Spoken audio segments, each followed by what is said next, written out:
Okay, I think we can start. Bert, do you want to start or do you want me to?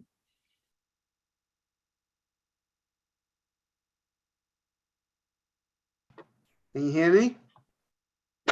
We can. Okay. Welcome, everybody, to Manhattan Community Board 4 Business License and Permits Committee. We are meeting on Zoom. Frank knows all the citations because he's a lawyer among us here, between the two of us. The public meeting law has been suspended until probably sometime next month. No, So next week. So it's very possible, be aware that the next time we gather together in April, we might be in a room together. Yeah, I would say it's highly likely. We're hoping to be able to meet at the Nellie, what's the name of it? The New York Trade Council facility on 43rd and 43rd. and 8th Avenue, where we met in the past. It's a pretty It's Hotel Trades. Hotel Trades. It's a pretty spacious place. The venue has a mask requirement, so everyone will have to wear a mask. And depending on the length of the agenda, we may set staggered times for applicants to arrive so that everyone isn't sitting in the same room for hours on end if they don't have to be. Right. Okay, so tonight we have a relatively small agenda, only 11 items. Historically, we've had agendas that have gone on to 20. We're trying to keep it down. Still 11 is a good number of items to discuss, to work with. We're going to try to keep it down to a certain time span, maybe 15 minutes each. We'll see. We'll see how it goes. The way we meet, we have the applicant do a presentation. For those of you who are not familiar, applicant does a presentation. Committee members have then opportunities to discuss, to question, and then members of the community. And then we take a vote. Our vote is only a recommendation to the full board, which meets the first Wednesday of April. And then the full board either accepts our recommendation, modifies it, rejects it, makes a whole new recommendation, and the full board makes a recommendation to the New York State Liquor Authority. So we don't have the ability to approve or disapprove. We have to make a recommendation to the State Liquor Authority. My name is Bert Lazarin. I'm the co-chair of the committee, and I'd say to my right or my left, I'm not sure which way. I'm Frank Halzubiak, the other co-chair. Good evening. And members of the committee? Twee Pham, member.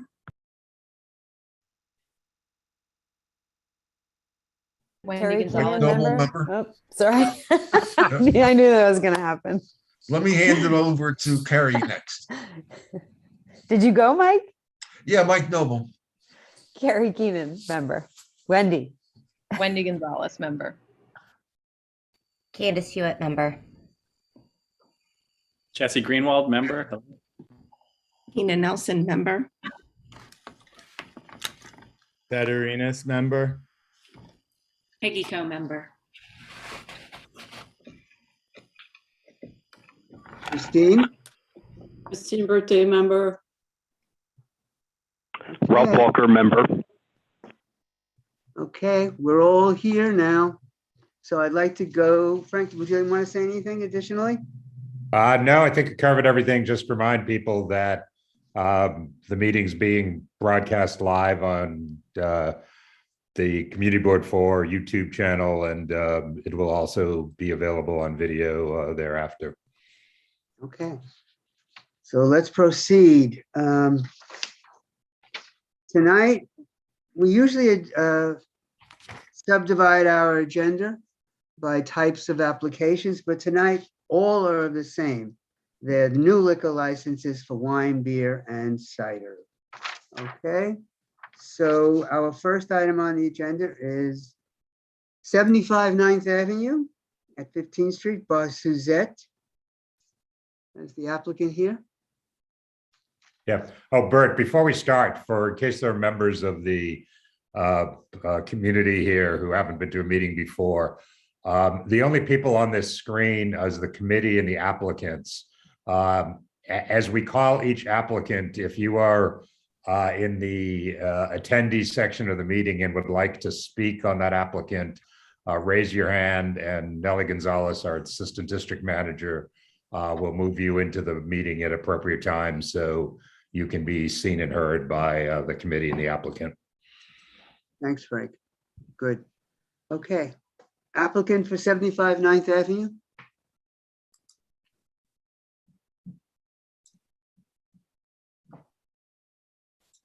I'm the applicant, but I have an attorney present as well, which is Okay. have a voice dysfunction. He has his hand raised, I believe. Oh, Eugene Pittman? Correct. Pillman? Yeah, Eugene Pillman, is he your lawyer? Yes, he is. Okay, Nellie, could you move him over, please? Yes, I did. Okay. Okay. Eugene, it's all yours. Could you? There we go. Good evening, everyone. Thank you for admitting me into the room. As you noted, this is a new liquor license application for Bar Suzette Creperie. The applicant has actually been your neighbors for approximately 10 years, as they have operated Bar Suzette within the Chelsea market. They have done so, without any complaints, without any issues. So just want to preface that before I go into the details of the application. So this application, it'll be a restaurant, relatively small size, approximately 15 seats. It'll be located within the Chelsea market, opposite of their current location that they have occupied for the last 10 years. We are proposing, as noted, a full liquor, wine, and cider application with the hours of 8 a.m. to 11 p.m. on Monday through Saturday and 8 a.m. to 7 p.m. on Sundays. There will be one stand-up bar, which is really a counter that people will be able to come in and sit at when they join in. And as part of the application materials, we've sent a rendering, which I believe shows exactly the proposed layout. It's going to be located on the ground floor, no outdoor areas.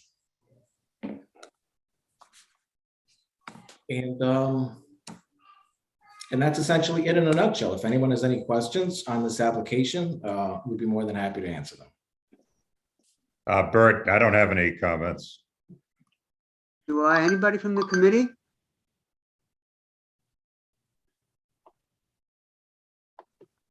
Don't see any raised hands. Anybody from the community, Nellie? No, there's no one with the raised hand. Okay. Would anybody like to make a motion? I'd like to make a motion to approve. Second. Okay. All those in favor, please raise your hand. Aye. Aye. Opposed, present not eligible, abstaining. Okay. Thank you. We thank you for your time, and maybe we'll see you in person next time. Right. Hey, good Okay. luck. Thank you Good very much. luck. Appreciate it. Have a good day. Bye-bye. Item number 2 on our agenda, 431 West 16th Street. That's between 9th and 10th Avenue. Is the applicant here? Hi, I'm Barbara Quinn. I'm the applicant attorney. I have about 4 representatives who are probably either on or waiting to be let in. We have Hal Gold, I see on the screen, Facility Concession Services, the concessionaire applicant is also here, and there may be 3 other individuals who, just in case there's questions to answer, I've advised them to raise their hand to be let in. Okay, I think they've been moved over now. Okay, great. So you're going to do the presentation? Yes, Okay, I'll keep great. this brief because our paperwork was pretty complete. This is the location of the former Highline Ballroom. I know that this board is familiar with this space and that you had preliminarily recommended approval for a previous applicant about a year ago. The operators for this venue are really sort of the top of the line in terms of, operations in the industry. And I believe this board is very familiar with them. They operate Terminal 5 as well. They've been in your district for about 15, 16 years. The numerous locations that they manage, without incident, because I do represent them at each of the venues, speak for themselves. There's no outdoor space. They are, there's a wide breadth of hours that we've asked for simply because we want to be able to cover our bases for certain special events that we may need. Despite our requesting 7 a.m. to 4 a.m., I've been told that most shows are 7 p.m. to 11 p.m. But the flexibility is requested because we know that once the hours are committed to, they're very hard to deviate from, and there will be acts or events that may need earlier or later times. Other than that, we did extensive outreach. Nellie was super helpful in providing us with a list of groups to reach out to in the community. We did on a couple of occasions, just letting them know who we are. And then we did a follow-up sort of mass correspondence to let everybody know that we were going to be before the committee today. I know that Hal Gould did meet with a representative from the Fulton Tenants Association. His name is Miguel Castro. I'm not sure if he's here, but they had a very productive conversation, and Miguel Castro was extremely helpful and even offered to make introductions for the applicant to meet with someone from the precinct. We reached out quite a bit to a representative from the Caledonia as well, but never heard back for a meeting. And we posted notices quite early. I don't know if the committee members have had an opportunity to thoroughly review our package, but we've also submitted, a traffic and security plan, as well as sort of a pedestrian foot plan as well. But we're all here, more than happy to answer any questions the committee may have. Okay, just some background for the committee. As Barbara pointed out, this for a long time had been a very similar venue to what's being proposed here, called the Highline Ballroom, which was also basically a live music venue. About 6 months ago, you may remember, we had an application for someone who wanted to open a immersive theater venue that was going to do sort of an immersive Great Gatsby. Presumably that has fallen through, but we recommended approval of that at the time. And as Barbara's pointed out, the applicant does run several prominent venues in the city and also nationwide. It includes Terminal 5 in our district. And I'm not aware of any problems with that venue. A couple questions, Barbara. I guess one of them you answered. I know you did a lot of community outreach. Did you hear any concerns from anyone in the community, or? I did not. I can also defer to Hal Gould, who's on, who sort of was the, he was the one who sent the actual correspondences and follow-up. No, I didn't. We reached out to everybody. We did get a couple of return emails, but they were nothing. No, they were more like interested in what we were doing as opposed to any issues. When I spoke to Miguel, I spoke about previous issues, and he said that he had a good relationship with the previous owners and hoped to have the same relationship with us. Okay. Okay.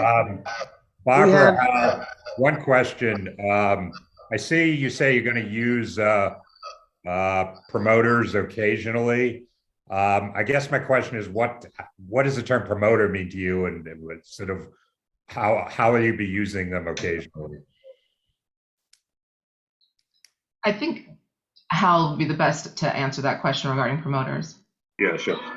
We don't use external promoters. We are promoters. We promote our own events in there. We will use outside parties to do private events and things like that. We will do co-promotions, which we have done in the past,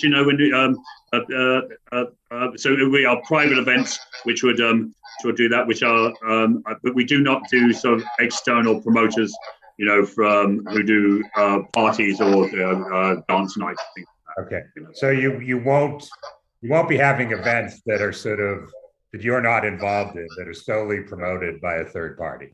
Yeah, no, we'll be involved in anything like that. We have done, we've done some rentals and things like that, but everything is controlled and run by us, So some private rentals we have done where, they might consider themselves promoters.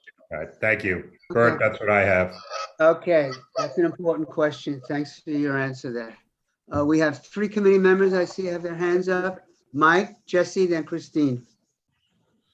Yeah, thanks, Bert. Here is a general question. Well, first of all, Barbara, I think you were talking to Miguel Acevedo. He's the tenant president. Mike, there is a problem with your mic. What's that? There is a problem with your mic. Something is scratching. There's a lot of static and you're breaking up. Wow. Well, that's something new. I'm sorry. But so Barbara, Miguel Acevedo is the fellow you talked to, right? Yeah. Yes, I spoke to him, but yes, he was the person I spoke to. Yeah. Okay, good, because he's the guy with the knowledge over there. Just want to make sure it was him. But as a general question, as we move along with all the applications, people applying for temporary permits, is that a regular way of doing business now, Frank? Yes. The law changed just a couple months ago that now allows people to get temporary permits, but they're quite limited by hours and sort of along the more restrictive of our lines. I believe the hours are limited to midnight inside and 10 and 11 outside, no music outside, that sort of thing. So the terms of them are fairly restrictive, but yes, they can get one. They can apply for one at the same time they apply for the regular. So is that what's happened here? Have you folks done that? I'm not aware of a temporary license. No. Okay. Barbara, you're muted. Yeah, it sounds to me, Mike, that they're fairly far away from opening. It sounds like they have to do renovations and things, so they're probably not. That's correct. Yeah. Yeah, because last I heard there were 3,700 applications in waiting at the moment, and that's what this is all about. So anyway, good. Okay, thanks. Okay, thanks, Mike. Thank you. Jesse? Sorry, I just wanted to confirm. I thought I heard mention that you expect most shows or events to end by 11. Is that accurate?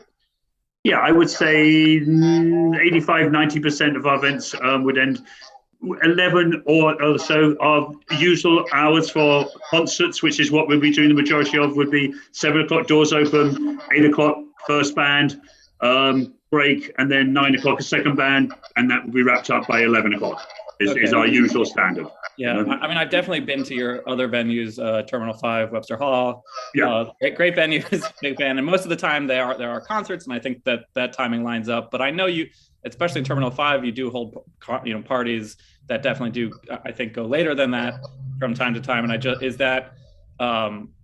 just want to make sure that on occasions we would do it on occasion, exactly. On occasions we have done late parties, we've done private events have gone later. New Year's Eve we go later. We do, but it's not, like I said, 85–90% of our things would stay within that. Okay, meaning again, I guess like those other venues, primary functions, concert hall, live music, bands, which obviously aren't playing till 2 or 3 o'clock in the morning.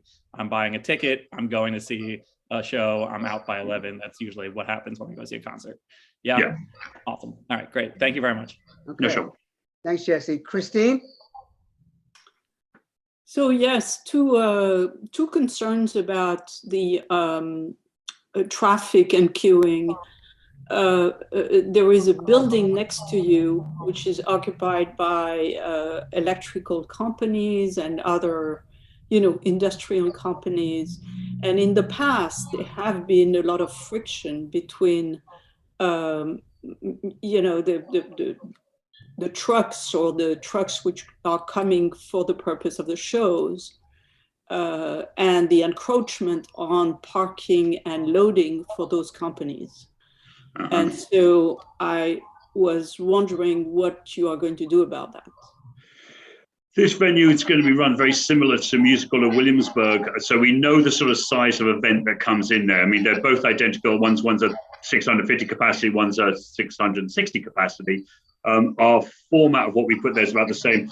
There we have the similar situations over there, and it's not vast amounts of loading that needs to be done for our production. You know, everything will be in-house, so it will just be the band loading in. Yes, I imagine there'll be a Sprinter van or, you know, something like that, or, you know, U-Haul will come and deliver something. But if necessary, they won't stay on the building line. They can be parked elsewhere, which we've done before, you know. And we probably, I'm not sure what we're doing about parking, but if we did need to hold the parking, we'd do it with permits through the mayor's department. And if it, then we're happy to work with our neighbours, of course, and make sure that that doesn't encroach on anything they're doing. Yeah, I think it would be a good idea to outreach to that building next to you, which is a commercial building, but they also need the frontage to load and unload their trucks. I spoke to one group in there who are trying to put me in touch with the building owners, which I haven't got through to yet. But I did sort of go downstairs to the studio they have down there, and I will be reaching out to them. Yeah. Please. And then second, you're saying security for queuing. Security will patrol the sidewalk, and any line will be maintained in orderly fashion. But so your bike rack will be used to divide the sidewalk to maintain access for local pedestrians. Can you explain that? Well, we find we use it at other venues as well. It seems to work well. Is that if we don't want people just taking up the entire sidewalk. So what we do is we use bike racks to sort of divide off the sidewalk. It doesn't need to be a complete row of it, but it guides people into using just one side of the sidewalk, so the other side can be used for any pedestrians or strollers, anything else that needs to go up and down the streets. But what do you mean by bike rack? Oh, bike rack is how to describe it. Like it's the same things that the police department use when they do the parades. You know, they're sort of literally, it looks like bike rack because you could put a physical bike tower through it. It's called French barricades. Okay. Yeah, I referred to it back there. Okay, I was wondering how the bike racks were. It's nothing to do with bikes. I mean, I think they just call it because you've got those slots in it, so you're going to. So it's called barricades. So. Yeah. So essentially, you are going to be taking over a portion of that sidewalk all the time, right? When we know it wouldn't be all the time. It would be if we had a show, it had a serious line. It could just be one or two pieces of bike rack. Sometimes we have shows where people arrive early because they're excited to see the show and they're there before the doors open. And at those times, we'd make sure it's kept in an orderly fashion. Okay, but I wouldn't say it would be all the time. I'm just concerned about the use of the sidewalk because there is a supermarket right next to it, right? Yeah. And we need to maintain access to the supermarket. And maybe this is different. So how wide are you ready to limit that to 3 feet of sidewalk? Yes, usually 3 or 4 feet, just so it's nice and easy. If it's a wheelchair, of course, we want to make sure that if they're online, that they can get through as well. We're happy to limit it to the minimum that we possibly would need, and it would be less than 50%. And I could jump in as well, Hal. If there are any businesses impacted by our line, we will break the line and make sure that that those businesses have full access. So we won't just let people line up in front of those businesses and bar them from doing business. We will break the line and let in people. That's good, but I'm talking about the width of the sidewalk for the length of your operation, which is, that's a serious. Understood. We're like Hal intimated too, we will use barricade just to kind of form the queue, get people lined up. We will have manpower to split the lines where needed and keep people on one side of the sidewalk, just so it's passable for pedestrian traffic. So if possible, I'd like that barricade to be a 3 feet line, or no more than. Okay, I'm sure we can do that. I haven't measured the sidewalk, but I can't see any issue with that being just 3 feet. And I would like to say, this won't be the entire time we're open. It will be on the occasions where we have a line before we open, So, most people just trickle in over the first, hour between the time. So doors open at 7, first band's on at 8. Usually, we get those people in there. But occasionally people come in early because they want to get to the front of the show and things like that. And at those times, when we have a line, we'll use it. I would imagine that line will be gone by half an hour after we open the door, possibly an hour. You know. Yeah, at that capacity and our calculated throughputs, we should have that line in-house correct in about a half an hour, even if everybody was there at once, which, will come staggered. So there should be minimal lines. Thank And you. you certainly should be aware of the opening and closing times of the supermarket. I mean, I don't know if they're open late or whatever, but you should become aware of that. Yeah, and just one little note, we want to make sure that we keep the width, in response to sort of Christine's request, the width compliant with ADA requirements. So whatever the ADA requires, we'll maintain that width. Right, it's 3 feet. Yeah. It is 3 feet, Christine, because I was going to ask the same thing. Yeah, it is 3 feet. Okay. Okay, so Barbara, I'd like to include a stipulation that says, an additional stipulation that says any lines and barricades will occupy no more than 3 feet of sidewalk width. You okay with that? I'm fine with that, yeah. Okay, thank you. Carrie? Hi, I just have a quick question about the 7 a.m. actually, which I've never asked this question before. Is that, what happens at 7 a.m.? Are you loading in? And if so, isn't that kind of early for neighbors and residents to deal with that kind of noise? Yeah, I think this would be very, very small occasions with loading a show at that time. I don't think we do it. It's really just in case we've done holdings. Okay, one thing we've done, a great example is Musical at Williamsburg. It's really the same format we could do. We've done a couple of holdings recently where we have, someone's doing some filming nearby and they come and do their hair and makeup in there. And sometimes they want to come in there early. We are hoping that C3 Church will come and do one of their services, their church service there on Sunday, which be their current musical in Williamsburg, and we would like them to extend into Manhattan as well to their church services, which also starts at 7 o'clock in the morning. Okay, thank you. No trouble. Tina, you had your hand up. Is it still there? My question was answered. Thank you. Okay, thank you. Rob? I'm sorry, one note to the additional stipulation. We just want to make it clear because we want to maintain, stay compliant with the stipulations, is that right at the front of the entrance where there is this like search points for everyone who's entering, it will be wider than 3 feet because it needs to be for that purpose, but it won't be for the duration of the line. So I just want to make sure that that's clear to the board, to the committee. Why don't you do the search inside your building? My understanding is that the entryway does not have sufficient space for that because most of the premise is on the second level and the mezz on the third. So the ground level is very limited. It's literally a vestibule to enter to the second floor. Yeah, but I don't think you should be searching people on the sidewalks. That's not right. It may be our only option. I mean, we're open to doing searches inside, where it's possible, but there are limitations to physical space as well. I think you can redesign your physical entrance, if you are taking over the space, there is all that space. Why don't you redesign that? I can discuss that with the applicant, but I cannot commit to that. But Christine, as I remember the venue, it's as Barbara said, it's the second and third floor space. So there's really just sort of a small entrance leading upstairs. So what they can do is in some other club is that you go up or down to the place where you pay, for example, right? And this is where you do the search. And if it's not good, then you send people back. I mean, that's the way it happened in some jazz clubs that I know, etc. Yep, understood. As far as, just industry, that's the way things used to be done quite a while ago, but now industry standards is, you have to push the perimeter out as far as possible. But not in the public space, sir. Well, you can't let somebody in the building that may have something on them that we don't want in. That's a public safety danger. So we couldn't do it upstairs, unfortunately, but we could do our best to do it on the ground level if space permits, but we would have to, but as everybody else has noted, there is some limited space, unfortunately, down there.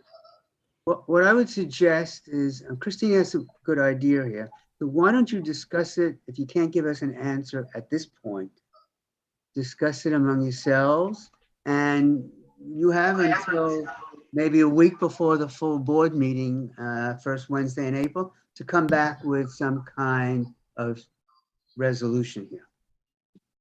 I mean, I guess I'll just point out that Broadway theaters have, basically done the same thing. They have metal detectors on the public sidewalks to the extent they're using them. I think that's a terrible idea. Yeah, no, I've noticed that increasingly though. Right. I think that's a Yes, for terrible the idea. ID outside, but I haven't seen metal. Yeah, there are You have? some metal detectors. Well, and Yeah. maybe that's what you do here, is that you put a metal detector in the entrance, so it doesn't take that much space and people go through it. I don't think that when they do the search, they're only searching for metals, though. They're searching for contraband and drugs and other elements that you don't want in the premises. And that is, I have to say, as someone who does go to a fair amount of shows, it's all done outside. No one is bringing individuals in for a search just to have them removed or go back outside anymore. We're not asking for the whole sidewalk. I'm just saying that we will maintain the 3 feet in the line, but there will be a small section where there's a security search just in front of the entrance where this activity may occur, and we may require more than 3 feet. So will that be 4 feet there? Probably close. I can certainly discuss. Yeah. We can certainly discuss what that will be. Let's be and clear. report If back you to the take committee. 5 feet or whatever, we have very narrow sidewalks. It's not like a wide sidewalk. And essentially the space is taken over. I'm raising that because on 16th Street between 9 and 8, the Maritime has been a major headaches over the years where people were complaining that they were taking the whole space. So we have received complaints on that subject, and that's why I'm carrying that issue forward. We understand. So to Bert's suggestion, it was Bert, I believe, that we'll regroup and report back. I guess we'll communicate through Nellie. We can provide you with what we think is reasonable and doable and maintain as much sidewalk as possible. And we'll certainly report that back before your full board, because you indicated your first full board is the first Wednesday of April. Yeah, Nellie, what would you Barbara, we suggest need as the to get- deadline? Yeah, we need to get the materials by March 28th. Okay. No problem. March 20th. Okay. Yeah, and the materials will be more, as Christine suggested, if you want to do it in the front of, in your doorway there, the specificity of feet, the amount. Sure. The space. Sure. Yeah, Okay. if we can, we'll try and prepare a little mock-up for you as well. Thanks so much. Rob? Do you foresee any special event that you'll be needing to serve liquor prior to 11 a.m.? You can start at 8. Prior to 11, I'm trying to think of that answer. I'm trying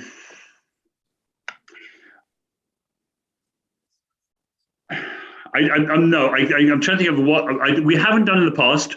I wouldn't want to not be able to do an event in there because we weren't able to do that. I'm just thinking what sort of rental would possibly require 11 a.m. Maybe a trade show or something like that. They'd want to have some wine offered or something like that, but prior to 11 a.m. I could see that possibly doing it. But apart from I got to be something like that, I can't imagine it. I've never known us to actually let someone serve liquor before like 10, 11 o'clock a.m. And it's like, if you don't think you're going to need 7 a.m. and you're not going to have anything till 10 or 11, let's modify it till 10 or 11.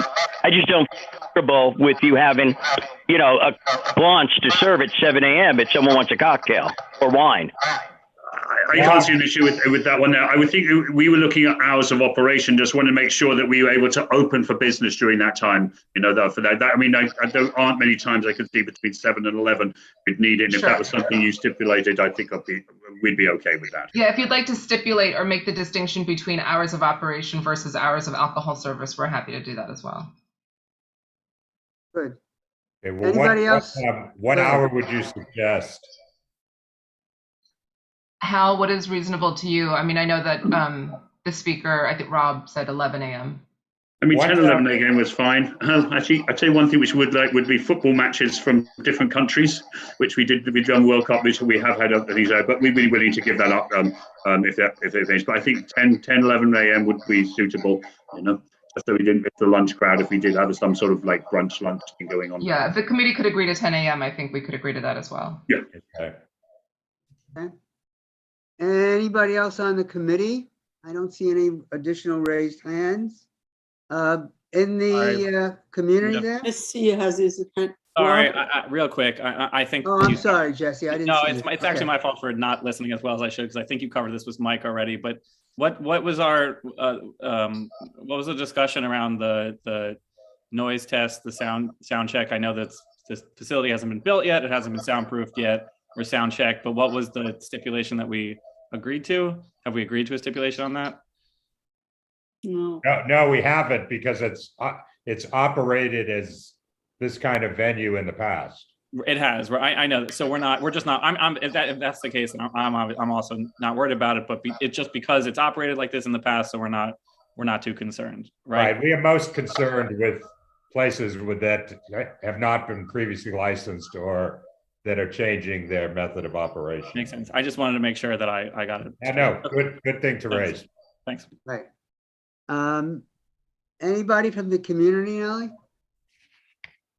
No, no one. Okay, to summarize, we have 3 additional steps. All lines and barricades will occupy no more than 3 feet of sidewalk width.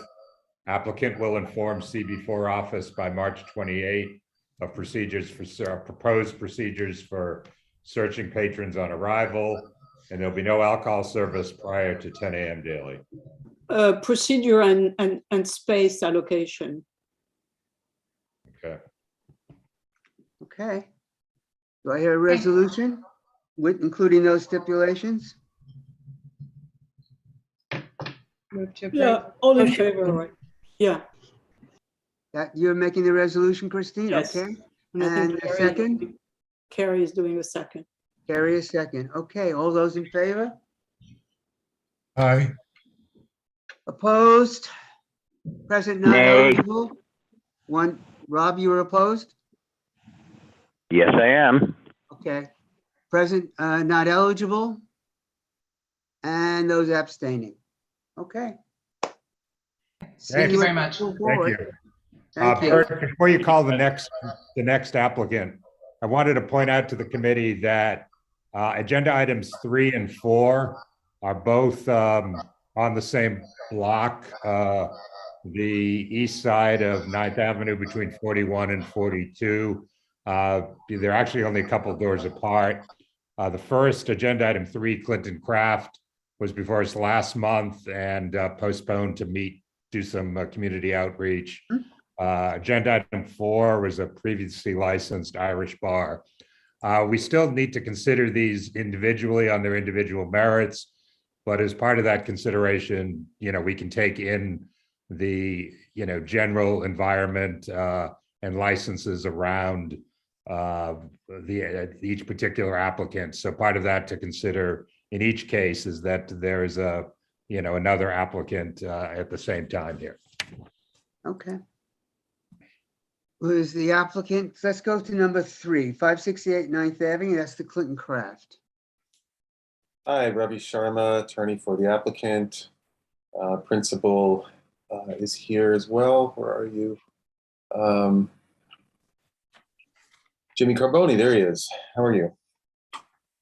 We appeared last week. You asked us to table it at the request of a few community groups. We did then meet with them and at the space, and we resubmitted the package following that meeting. Which community groups did you meet with, if you can recall? Jimmy, do you recall?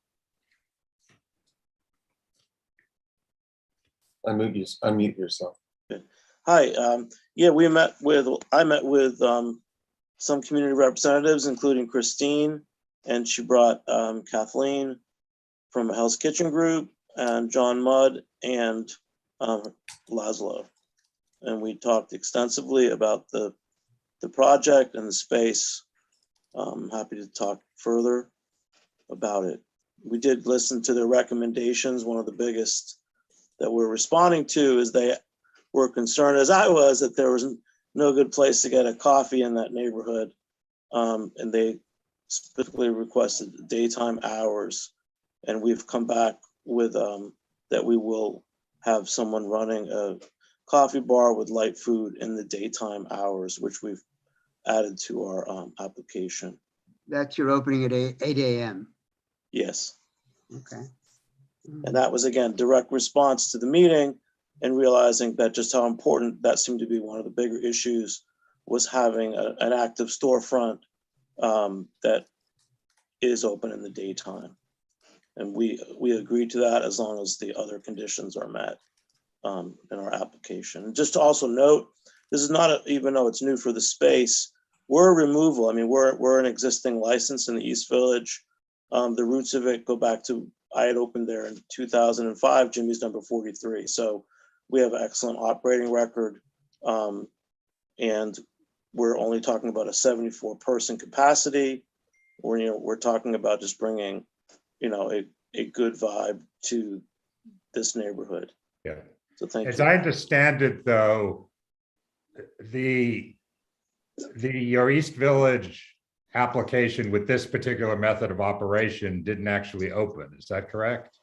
No, it has opened and licensed, just that it was, during COVID. So, we were limited in our opening for that reason. Okay. So did you start doing live performances and things there? Yeah, we've had some. We've had limited, but we also have been looking to move since the fall due to COVID. Some the landlord's looking for a new tenant to pay more money, and we're looking to move. So. All right. All right. For the committee, we have, I think, 4 emails from the community, including one from the West 43rd Street Block Association, objecting to the 4 a.m. close, both generally and given that, there are residential units sort of around it in this block. And okay, I see Are those emails in Christine's. the Dropbox? Sorry, I just want to, are all the materials in the Dropbox? Because I'm not seeing those materials. Well, one of them came in at like 4:30 today. Yeah. So that's why I wanted to mention it. Right.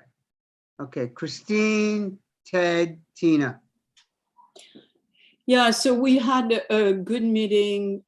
This gentleman was very gracious with us and sound very reasonable. There are 2 things. Thank you for agreeing to open the space at 8 o'clock. I think this is very good. There are 2 things that concern me, one, and that concern the other members. One is, even though you are saying you're going to have a sound engineer do everything, a sound thing will be done for sound, we don't have a sound report for this space.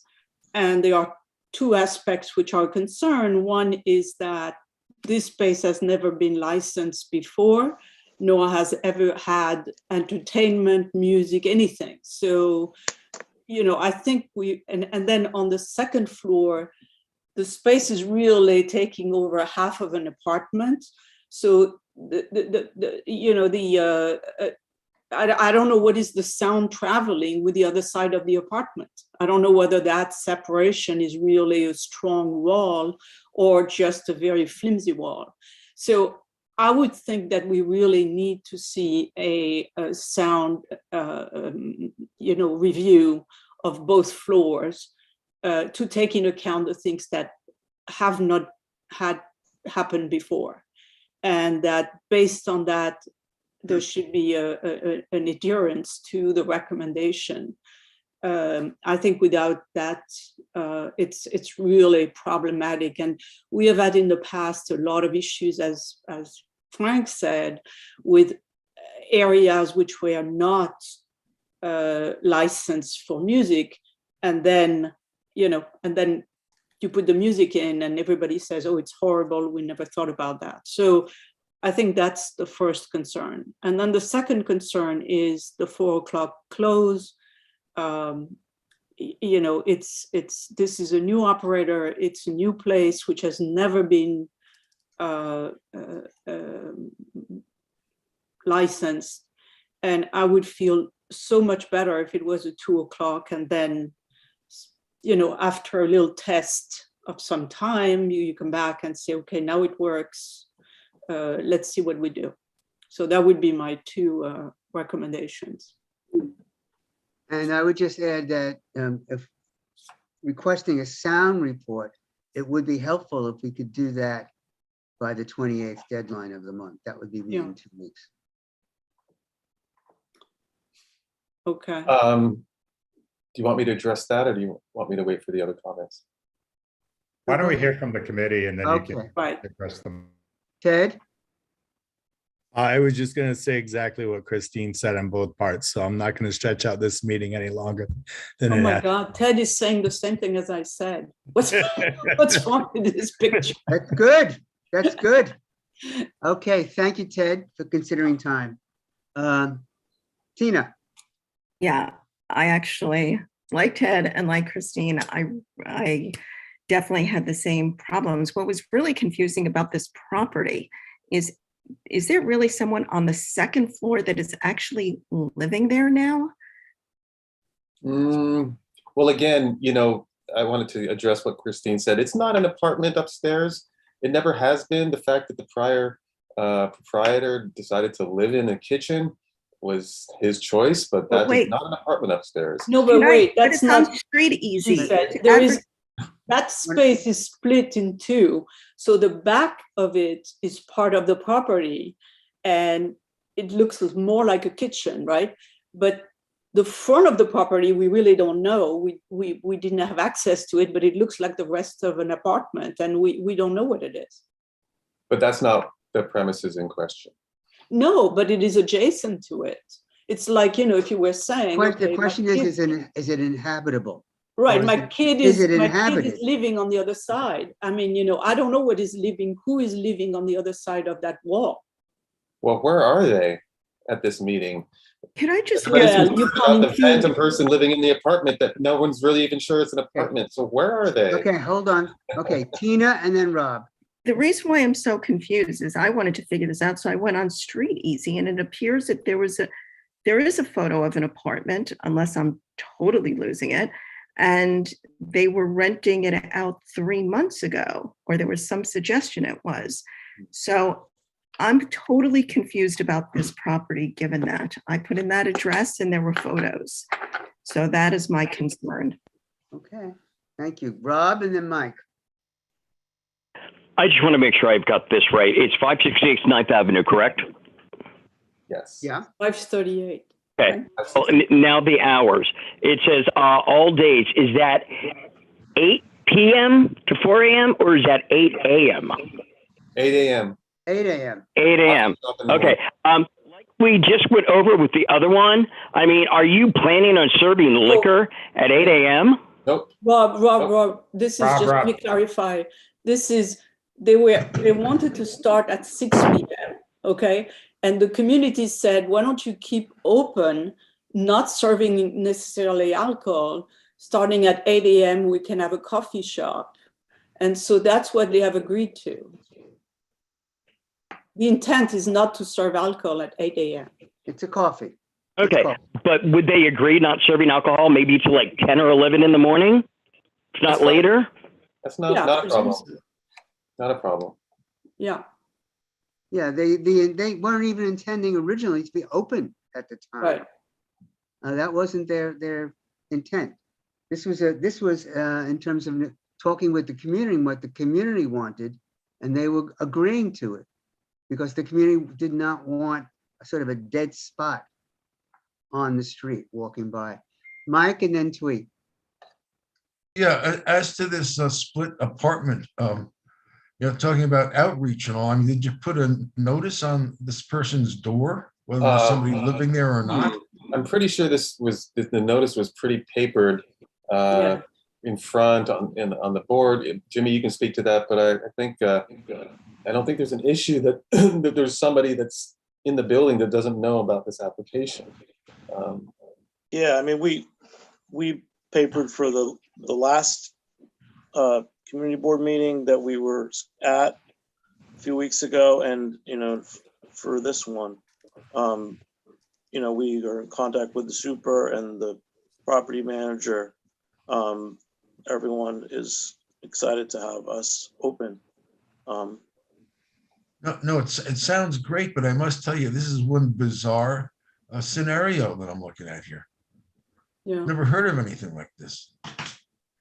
I mean, it's an old building, but we're definitely, we're doing proper soundproofing, but we're also not a club in terms of, we're not like the Highline Ballroom.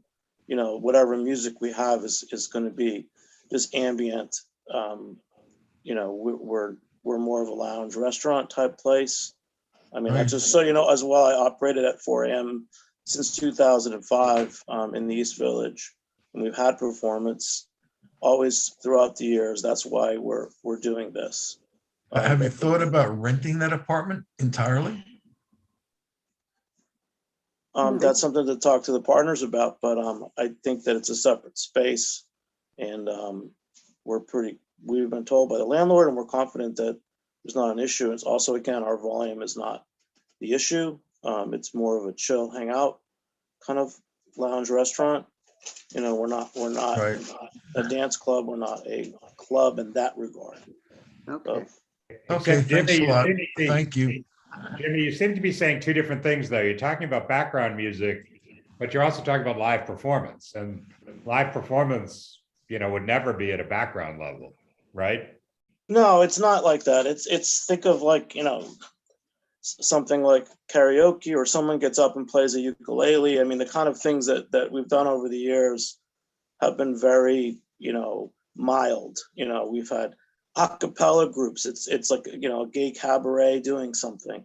There's not a stage, and it's not a performance venue. It's just that it's a place for, lively, very LGBTQ, gay friendly, that's really what we're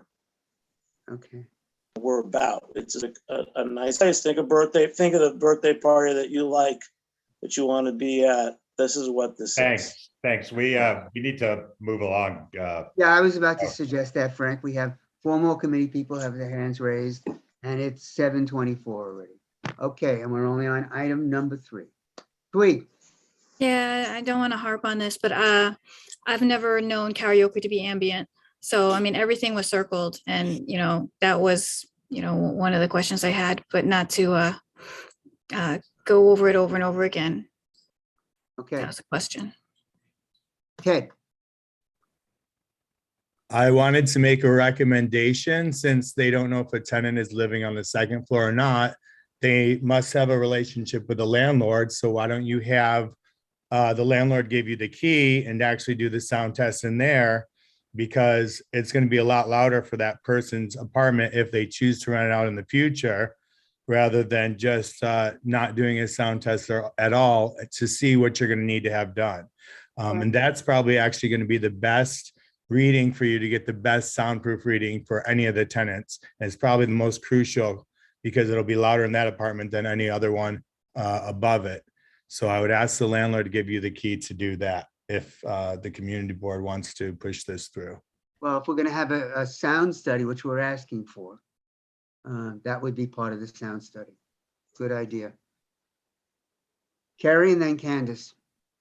Thanks. I, like Twee, am confused between what the application says and what the applicant says, because live music, DJ, karaoke, all amplified sound, and we just would not feel comfortable voting for this without the sound study. Thank you. Thanks. Candace? So I'm looking here at just the layout of where you guys are. The upstairs is the cocktail seating area, right? Am I reading this correct? The upstairs is a kitchen, the service area, and there's some limited. Ravi?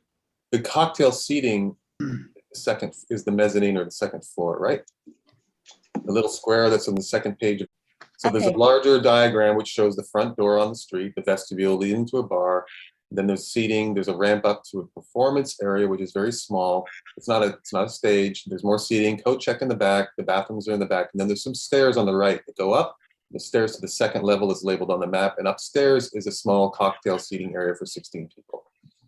So my question is, when they do come in for at 8 a.m. to get a coffee and a bagel, where are they going to do this? And are they like ordering upstairs and then coming back downstairs? Are they hanging upstairs? Because I feel like if it's gonna, Oh, no, it's gonna be no, in there's the a, forefront. I don't know why you think I can. Well, first of all, they should be able to go wherever they want to, depending on what's appropriate for the morning and what the proprietor allows for drinking of coffee. But there's a whole front bar area with seats, and I expect that at the front door is exactly where this coffee will be served. Jimmy, you want to? Yeah, because especially from our meeting with Christine and her group, that was my first thought was, wow, when I got there, I wanted to have coffee. So it'd be open, it would be at the front of the bar, there'd be a coffee. I mean, we've done these before where you have a setup that's either going to be movable or just going to be there. That's going to be the coffee setup. It's really easy to do and we'd be committed to it. Okay, yeah, I just saw the kitchen was upstairs, so I was just confused. I'm like, where do they go down? The only reason I called it a kitchen is that prior to the prior tenant had a kitchen up there, and it's no longer a kitchen. It's not going to be a kitchen. It's just a food prep area. Okay. But there'll be coffee and everything will be downstairs at the main bar area, right inside the front door. That area will be the primary coffee shop. So to speak. All right, thanks. So I guess the two big issues are whether you'd be willing to, get an acoustical report from a licensed acoustician. And by then the 28th. 4 a.m. close. Right. Well, 4 a.m. close is definitely a necessity in this situation. I wanted to address the two things that one has come up a number of times, and just to not correct, but like Jimmy said, this is not a new applicant. This is a very experienced applicant with decades of experience doing this type of thing. So that should be worth something here. As far as a sound study, in the new package that was sent, it's quite clear that a sound study will be done and stipulated to and will be adhered to 100%. So it says, I quote, professional sound study and implementation, a licensed, professionally designed and professionally installed and NYC DOB permitted renovation throughout the entire premises. And then it goes on to talk about the details. This is not new to this client, this applicant. Soundproofing is not something that's foreign. Okay, so yes, the answer is yes, soundproofing as to cut through this. Yeah, I'm a little concerned we're talking about two different things. Okay. You can have a licensed person come in and put up, soundproofing material, design your sound system. That's not what we're talking about. We're talking about someone like Acoustalog, right, or someone who specializes in coming in, examining the property, taking sound readings from neighboring apartments, assessing whether the anticipated sound from your establishment is going to be within acceptable limits, and if not, recommending what the people installing the work, installing the equipment and the soundproofing would do. So Yeah. are you agreeing to get that kind of acoustical report? Yes, it says that first, I know Acoustalog very well, probably for about 24 years, been working with him for ages. A detailed study, it says right here under 2A, a detailed, professionally studied and designed and implemented testing and permanent sound level setting will be professionally set.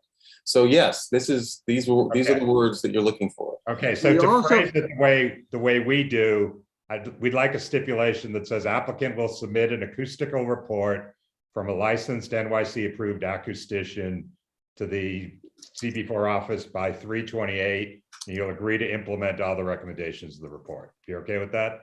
3/28 is 20 days. I don't think that's a major problem. Okay. Shouldn't be. All right. We've asked that of other applicants before and they've been able to do it. All right, so we're okay with that. Can I make a Christine? comment about that? Yeah, I'd like to make another comment about that. So it should include the test with the apartment above, with the work, as Ted right? suggested. And the second thing is that it should include a test with the music, with the facade. The facade, the current facade is completely flimsy. It's a very light plastic kind of thing. So I don't know whether it's a door of the whole facade. So we need to have something that contain the sound from the outside. So what'd you call that? Testing of the acoustical, the analysis should include testing of the facade And from the apartment above. The adjacent apartment. I we mean, don't know it's an apartment, and Space. adjoining second floor spaces. Right. Let's call it a space. Yeah. Okay. And there was a second thing of the Well, hours 4 a.m., which they said they need. they need. Okay.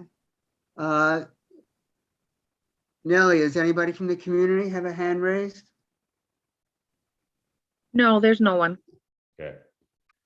I mean, how does the committee feel about 4 a.m. in this spot? I don't think there should be a 4 a.m. and I don't really believe the applicant, to be quite honest. They have all this year's experience. They should have came to the community board with a soundproof reading already. And I just don't trust it based on their statement about background music versus what they put on the application. And so for that, I'm going to choose to deny for my vote. Okay, Candace? Ditto. Candace and then Tweet. Same. I would do maybe a 2 a.m., but a 4 a.m. No, 2 a.m. to start. Come back. Okay, let's do a little straw poll. How many people would be opposed to the 4 a.m. closing? Just raise your hand. Yay. And okay, and how many people would be okay with say 2 a.m.? A little bit better. Okay. So applicant, it looks like 6 p.m. till 2 a.m. Sorry? That would be a 6 p.m. to 2 a.m. if people agreed to that, right? No. They're opening at 8 a.m. 8 a.m. Starting liquor at 10, no earlier than 10 a.m. We All right, asked so- them to open during the day. Yeah. 8 a.m. is a response to community suggestions. So first comment about coming to you guys with a sound plan. 2 a.m. is just not gonna work. And look, no one's gonna spend the copious amount of money that it takes to do a sound plan and then come to you and find out that you still won't give a 4 a.m. That's just not the way it's done. If the sound plan doesn't work out, then no one's signing a lease. If the sound plan works out, we'll do that in return for 4 a.m. And the 8 a.m. in the morning is a direct request to the community. Yeah, we'll stay with the 8 a.m. Yeah, There's no I question understand, but my about that. point is that this applicant is willing to go and go above and beyond and do what is requested, including the sound study, including extending its hours substantially, and in return, it seems like it's going to be 2 a.m. It seems like there was another applicant on the same block behind this applicant who was given a 4 a.m.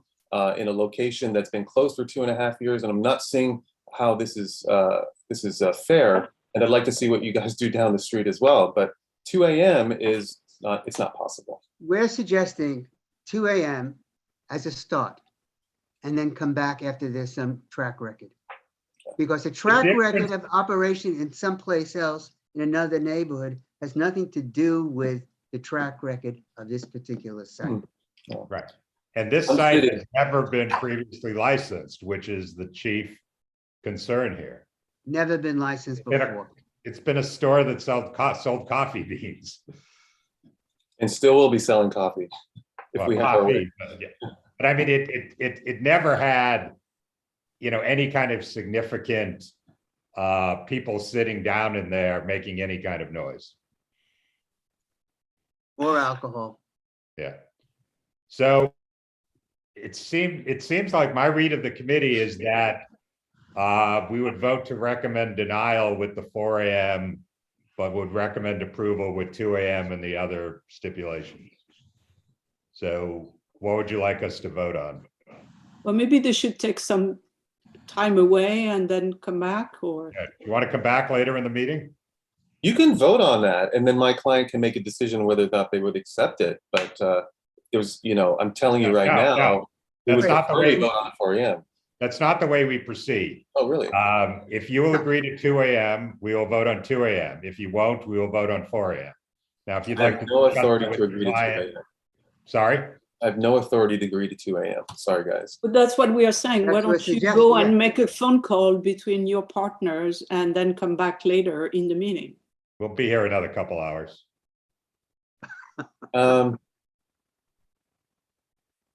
Doesn't cost you anything. Seems like it's in your interest to do that. Well, it's my interest to attend to the rest of my evening, frankly. And so it's The answer is no. Okay, answer is then, no. then we will You guys, proceed. Okay. you should. We got your answer and we'll Let's take a proceed. vote. We have to have a resolution. You can vote on the 4 AM, please. That's what we'd like you to do. We'll vote I'd on like the to make a resolution motion. that we want. Go ahead, Ted, I'd like to make a motion to deny. with Second. unless, or just deny completely. Third. Completely. I'm sorry. I'm having trouble making sure that there's sorry, Mr. Sharma, you've consulted with your client before saying no. That just seems a very strange and abrupt position to take in interest in preserving your own evening. I'm a little surprised. Well, I was being a little glib, but the reality is that I've spoken to my client, and my client is not interested in a vote on 2 AM. Okay. So we'd like you to vote on the request for a 4 AM license, please. Okay. So, wait, do you understand that if we vote on the 4 AM, it's not going to pass? But at least we know what your position is on 4 AM, right?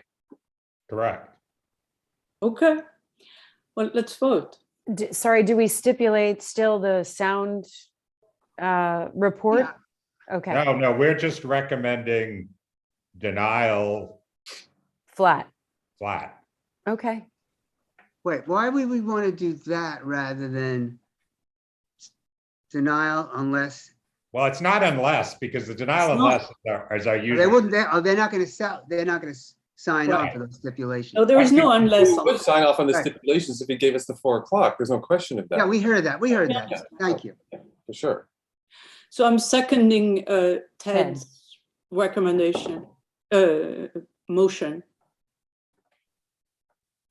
Okay, and there's a motion before the committee, so we Yeah. need to take a vote. All those in favor? Aye. Opposed? Present not eligible? Abstaining? Okay, so that's the recommendation we'll be sending to the full board. One abstention, Bert, one abstention. One abstention, okay.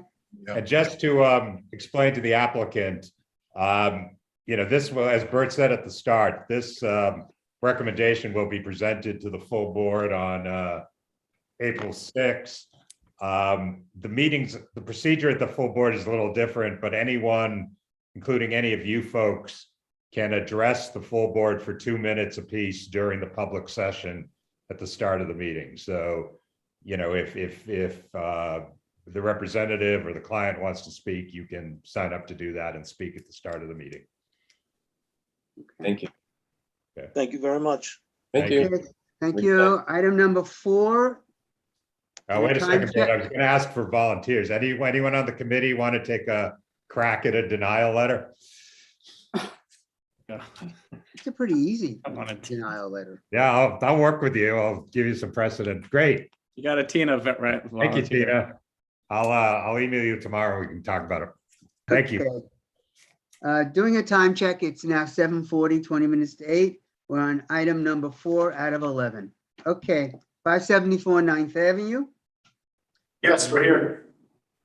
right next door to our previous applicant. Okay, guys, go ahead. All right, can you hear me okay? Yep. Okay, great. Joseph Levy here. I'm the attorney for the applicant. I have the principals of the application here with me at 574 SB LLC at 574 9th Avenue between 41 and 42 on the east side. Guys, introduce yourselves and they'll talk to you a little bit about the concept, and then we'll get into some of the nuts and bolts of the application. Just one note before I let them do that. We originally indicated that this was a 500-foot rule case. We've recently received our FOIL documents and found out that it is not a 500-foot rule case. So the space, as you mentioned, has been licensed previously, but it's been licensed for quite some time previously and is therefore not a 500-foot rule case. So that means it's been licensed since what, before the mid-70s? Is that the? Before 1993. Oh, it's only 93, okay. That's the cutoff, okay. Yes, I'd like to introduce myself. I'm Stefan Bibo. I've lived in Hell's Kitchen for the last 30 years. I'm on West 47th Street, and I've been a patron of that block for 20 years. I was a big customer of Empire Coffee at the previous space of the previous applicant. And I got to know the block really well. And when COVID hit and the block kind of went completely dead and there was no more tenants, I was very sad to walk down that block and to realize that it had changed drastically. And the opportunity came that I wanted to help my community and I wanted to make something better. That when the space came available, we went to the landlord and made a proposal, and we are here in front of you to explain to you our concept. My partner, Adamir, will explain to you what it is. Hi, everyone. Thanks for the time. My name is Adam Shop. I'm a chef, restaurant operator. I've served food for 30 years in varying from fine dining to casual. I recently operate 4 restaurants, 2 in New York City and 1 in Jamaica, 1 in Dubai. And so we, Stefan and I were partners in a restaurant 2008 to 2012, where we got to know each other quite well. And we've been friends for a long time, got involved in this, and we wanted to make a nice place in that neighborhood that serves that community well. So the application before you is an on-premise liquor license. This is the formerly the Dave's Tavern space. Hours of operation, we'd like to maintain what had existed previously, which is noon to 4 a.m. 7 days a week. There's background music here. There will be a jukebox as well. However, it will be maintained at that background music level. Although it's 2 floors, there's only patron access on 1 floor. You have 1 bar with 17 seats. You have 11 tables with 38 seats. There is currently a valid C of O. We've done some neighborhood outreach. You see the petitions, letters of support. We also reached out to all the block associations on the list provided by the community board. And we also got to know our upstairs neighbor, our closest possible neighbor, directly above our space. I don't know if she's on the call, but I know she was trying to log in tonight. Karen Eckhouse is her name. I understand she is fairly involved in the neighborhood. A lot of people on the board do know her. She had only 1 issue with the prior tenant and with tenants previously that she made us aware of. And that was a backdoor issue with people leaving the back of the premise and actually making their way up to the roof, which was creating some noise and some issue. We have assured her, and we're happy to assure you and put in stipulations that that back door is going to remain closed at all times and will not be used, period, end of story, hard stop. So we're hoping that's a non-issue. Again, no loud music here, no live music here, no DJs. From talking to Karen upstairs and the super of the building, of the adjacent buildings, we've never understood any kind of noise previously to be an issue. We don't expect it to be an issue with us either. As mentioned, the guys did speak to the super of the neighboring buildings. And from what they've understood, in the building they currently are in, the upstairs neighbor that we spoke to is the only full-time resident of that building. There are some Airbnb on some other floors and some vacancies. And next door you have vacancies and someone who lives in China full-time and is here just a couple weeks out of the year. So there aren't a tremendous amount of residents on the space per se, but we also don't believe the space is going to have a big impact. No outdoor lines, queuing, nothing like that. It's not going to be that kind of place. If you have any questions, we're happy to field them. Yeah, I guess I'm a little confused about what you're planning to do there, because it sounds like your clients are talking about this sort of as a lot of restaurant experience, but it's very much a bar space. Yeah, so to be totally clear, the plan here is a bar concept with food. This is not going to be Cheetos and tater tots, though. We've got a burger that we're expecting to be one of the best in New York City, and I appreciate that's a huge claim. They'll be rotating salad, some chicken, some other things, but these guys have, you know, real chops and a real background, so they're not going to mail it in on the food. So it's not just going to be a watering hole. There will be some real food here, but as far as how the place is going to be characterized, as you said, Frank, this is a bar space, and it's going to continue to be a bar space. They're just going to bring in some decent food, but it's going to operate primarily as a bar with food. I certainly would not categorize this as a standalone restaurant. Okay, thanks. That's Okay. Mike? Yeah, well, that was a question that I had. Thank you, Frank. I know this place. I know Dave. And tell me again the name of the landlord who's there now. You guys know the landlord. The landlord is a new landlord who just acquired the property this year. Okay. He I knew acquired the lot. landlord. Yeah, no, I knew the landlord and I knew Dave as well. And I'm happy to see him go, tell you the truth. and your concept sounds really good to me. So good luck to you. Thank you. Thank you. It's also worth noting that we don't have anyone living upstairs in the bar either. Okay. Good. There's a Please, plus. and Ted. Yeah, I took a look at the petition signatures and was wondering, and I couldn't quite be clear from the application if any neighboring block associations were included there. So we send emails out. I think Nellie's been copied on all of them to everyone on the list. We only got one response from one of the associations just asking for a confirmation of the hours, and we told them what the hours were, that they were being maintained, and they said okay. So the individual signatures are for individuals, not from any block association. The individual signatures are from individuals. The block associations received emails, and then there were some letters of support also, but a lot of those, as you see, are from businesses and people who operate. The other question I have, this might be for the committee, is whether or not why the businesses were also supporting 4 a.m. I noticed there were a lot of businesses that did that. Sure. Like, honestly, we were out old school. We went out onto the sidewalk. It was 26 degrees, and we tried to engage a lot of people going, coming, and some of those signatures we got were just people in the neighborhood. We did go to the businesses because it was an easier way to engage and reach out to people and get that support, because those are the people that are going to come and support our business. Okay. Ted, Christine?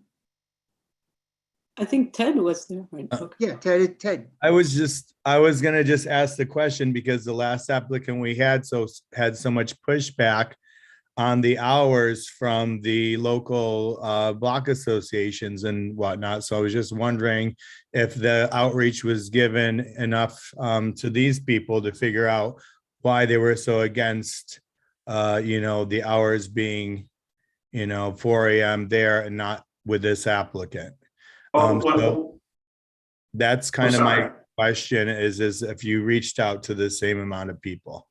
I think that one of the easy answers is certainly that we're not going to have DJs or live music or anything loud. Second easy answer is that this place has been existing with a 4 a.m. liquor license for what I can tell 40, 50 years or so.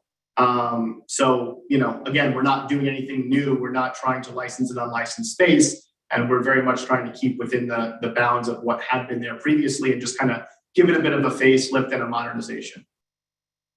Thanks. Christine? Yes, that was exactly my reaction, is that I felt that it had been there forever and we would have very little chances of pushing it to 2 o'clock because of the history of that. But I have some other questions. So you have the ADA requirements, and the board has a guideline about, not a guideline, an example of how to do the ADA without taking over a lot of the sidewalk. And so you may want to look at it if you are going in that direction. Okay, thank you, Christine. We'll take that note. Yeah, and then second, in the past, the windows and doors were open very often, and I hope you're going to stipulate that you would close them. What time would you like us to close them? It's just, I mean, I think, no, they should be closed anytime there is amplified sound. Yeah. You need your doors and windows open. Right, so there are TVs, etc. We're happy to stipulate to that. Right, and then are you going to apply for a open cafe on the roadway? There's no plans for outdoor seating right now. Should we choose to do that in the future, we'll come back and talk to you guys about it. But as of right now, there's no plan for it. Just because, I mean, there is obviously nearly no space for sidewalk. So if you were going to do any of that, please do it in the roadway. Yeah, 100%. And, this whole thing is in flux anyway, so no one knows what this program is going to look like in the future. But as of right now, we have no plans for it. Okay. Thanks. Okay. Tina. Hi, sorry. I remember seeing something on this application about bikes. Something was pending, and there was no commitment to where the bicycles would go. No, you're not going to have any bikes. It was, that's another one, Tina. Oh, it sorry. had to do, I think, with the delivery service. And it just said non-applicable or waiting on. I think it has something to do with delivery. We're not doing that. We're not. That's, yeah. If we were to do delivery, we would not be fulfilling the delivery ourselves. Therefore, we wouldn't have a need to have a bike rack. Okay, thanks. Well, that's not quite true here, because the people, if you use a service, the people are coming with their bikes and they have to leave it somewhere. So generally, we would prefer that you apply for a bike corral that goes into the parking lane. Yeah, so we're not planning on a big delivery business here. It's not really part of the plan. So I think it's probably, you might be confusing us with a different application, but certainly noted, Christine, if we're going to do that, we will absolutely file for the appropriate permit for it. Okay. Thank you for that reply. And I don't see any additional hands raised by committee members. Karen? Is from that community? Nellie? I moved her over. Okay. Karen is here.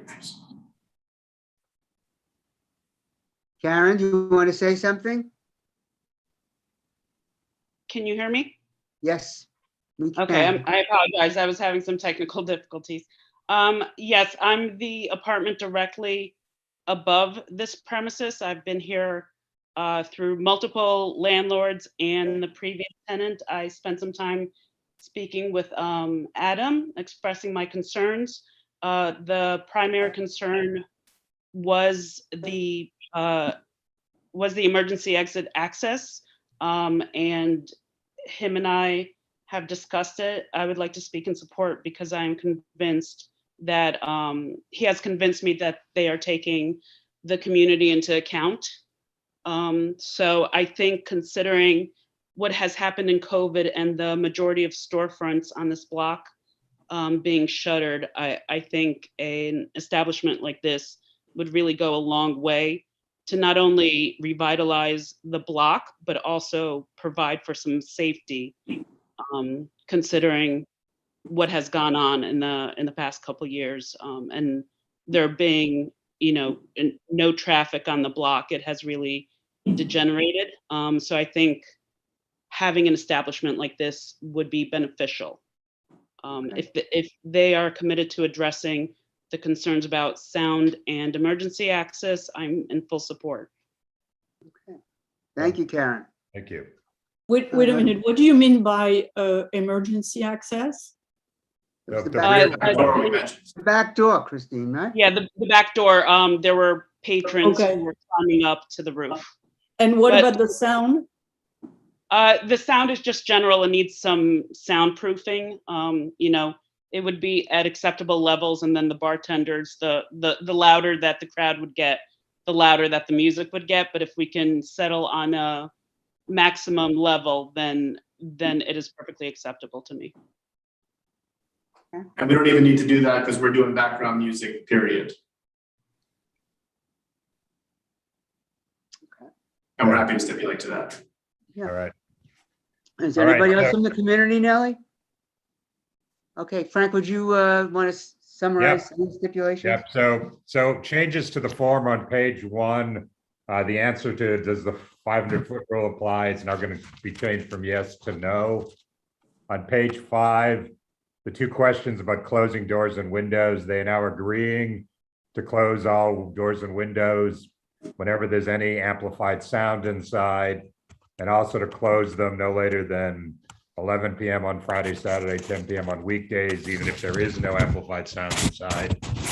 And then we have an additional stip that says rear door will be kept closed at all times with no use by patrons except in an emergency. Okay. Jesse? I just feel like all that's left is for them to tell us a little bit more about this burger. Sounds good. Thank you guys for It's all an expectation. forward application. Make a motion. Thanks for all the hard work everyone's put into this. So I appreciate Jesse, you it. make Wait a a minute, quick question. With the back, you're not going to be taking any bottles or recyclables after the bar closes and be doing that back there, right? There's no communication from the back to access to the basement. It's really just egress to go to the back to get to mechanicals. So Okay, the I answer appreciate is that. no, Thank you. there wouldn't be any trash going out there. Okay. Okay. All right. Do we have a motion? Candice was raising her Yeah, hand. I just was there a stip for the sound? I know the neighbor had said that she wanted a sound because she could hear. They kept turning it up, and she was able to hear that music. So I don't. Now, I think we It's the included that background they, music. yeah, that they're gonna have background music and they seem to have a good relationship. So I'd be inclined to hope that continues to work out. So do we hear a resolution there, please? Does anyone want to make a resolution? You need a motion. I mean, a motion. Motion to approve. Okay, thank you, Ted. Second, is there a second out there? Second. Okay, all those in favor? Aye. Aye. Those opposed? Was that opposed there? I thought I heard somebody opposed. Okay, all in, present, not eligible, and abstaining. Okay, I think it Okay. passes. Good luck, Good guys. luck, guys. Thank you very Thank much. you. See you around. Okay, moving on to number 5, 311 West 43rd Street, Fushimi. Welcome, applicant, wherever you are.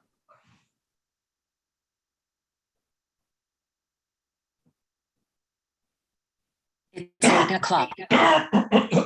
Lynette, you're on mute. Where is the applicant? It's Lynette Chen is the attorney, but she's on mute.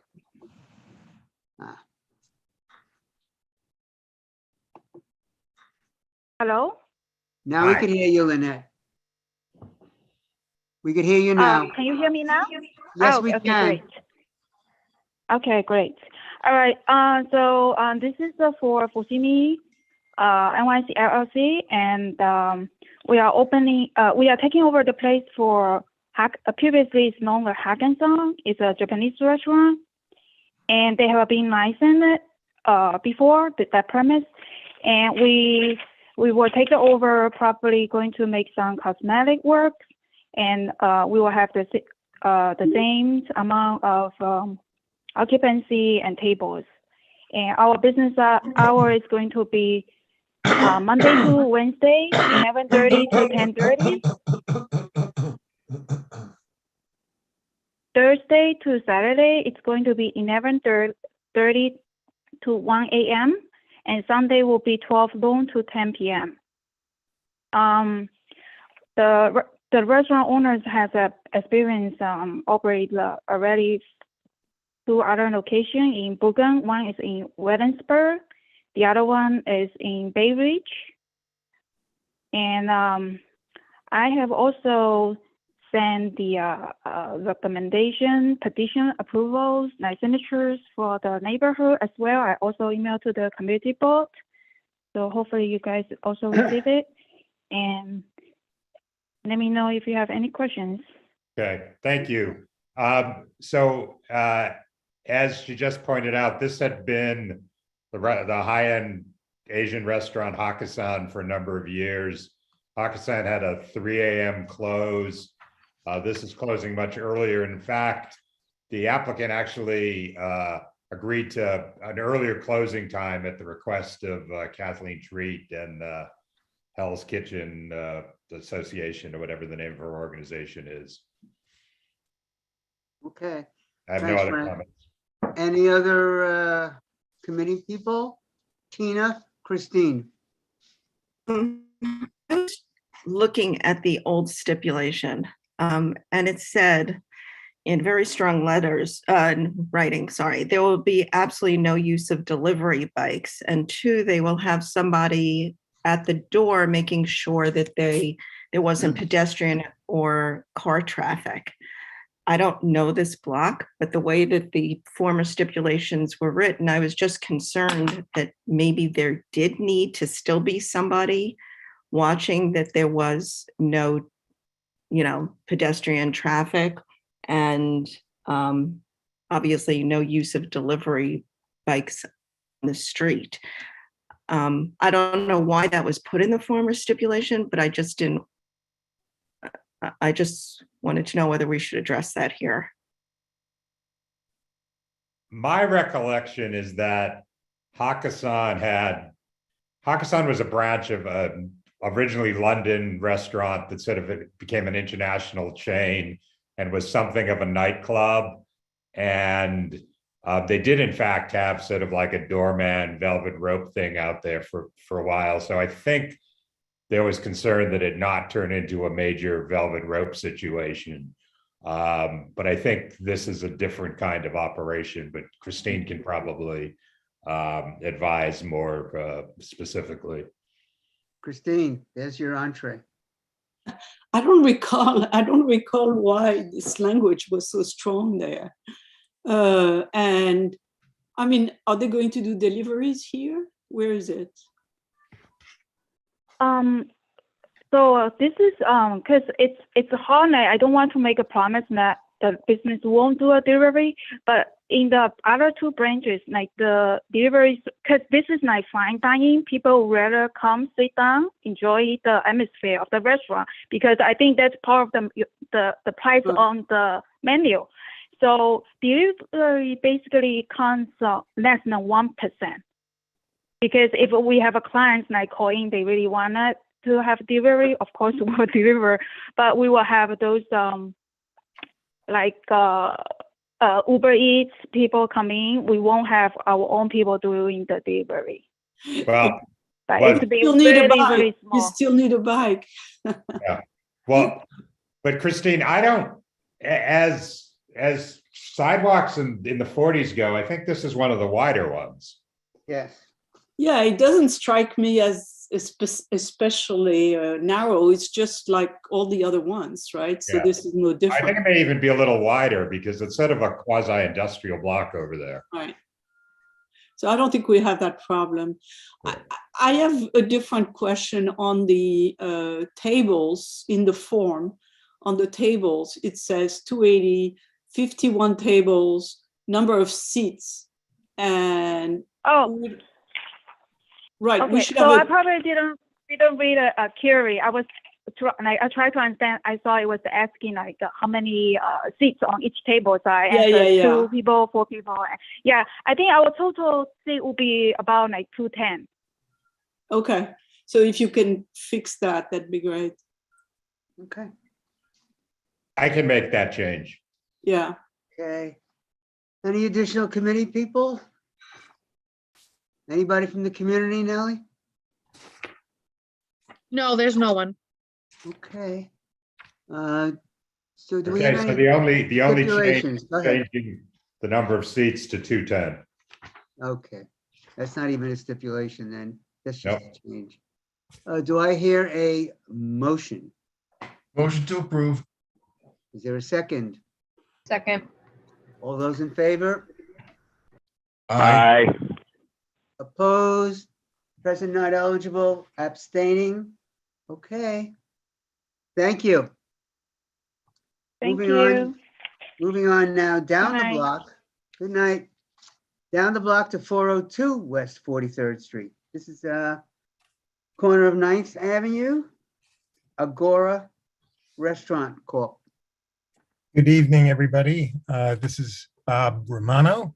I have the distinct pleasure of introducing you to Mr. John Lavanos and his son and daughter, Nick and Karina, and Bill, I do not see here, but if there ever is an iconic restaurateur in New York, Mr. Lavanos is that iconic figure. Having had 18 restaurants, licensed restaurants in over 50 years, I know for a man who looks only 45, he's had restaurants for 50 years without one single complaint. No police noise complaints, nothing. A stellar record, which is pretty much unheard of, almost unheard of. He is looking to take the former Esca space and turn it into Molivos' new location. Molivos was on 7th Avenue. Yeah. And was an iconic restaurant. Unfortunately, they lost their lease due to the demolition of the property. And they left on excellent terms with both the landlord and the neighborhood. And in their search for an alternate space, they found this space on 43rd and 9th. And it is not a large space. They're dealing with a smaller space than they were hoping to find, but they felt that the neighborhood, the actual site, the location itself, had the feel of what they intended Molivos to have in their new location. It would have a total of 74 interior seats, 25 tables, 62 seats at the tables, excuse me, and a very small bar, really used, the bar is really going to be used, I think, for people waiting for their table rather than a meeting place, but there are only 6 seats. And outside, they're intending to have 11 tables, 44 seats, which is similar to what Esca had.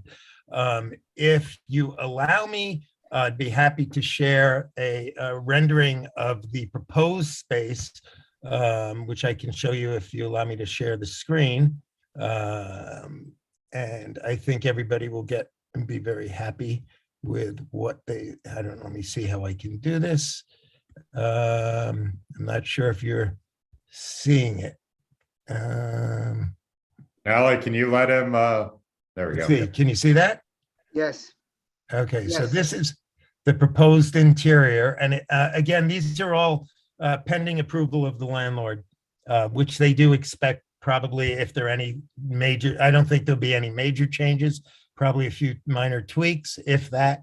And then this would be the rendering of the exterior, which is lovely. And I think you'll see on top sound baffling material as well, which I don't believe Esca had.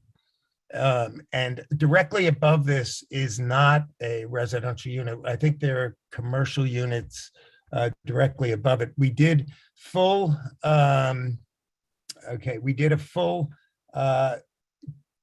reach out to the community, neighborhood organizations. I've gotten nothing but positive feedback from everybody who's seen it.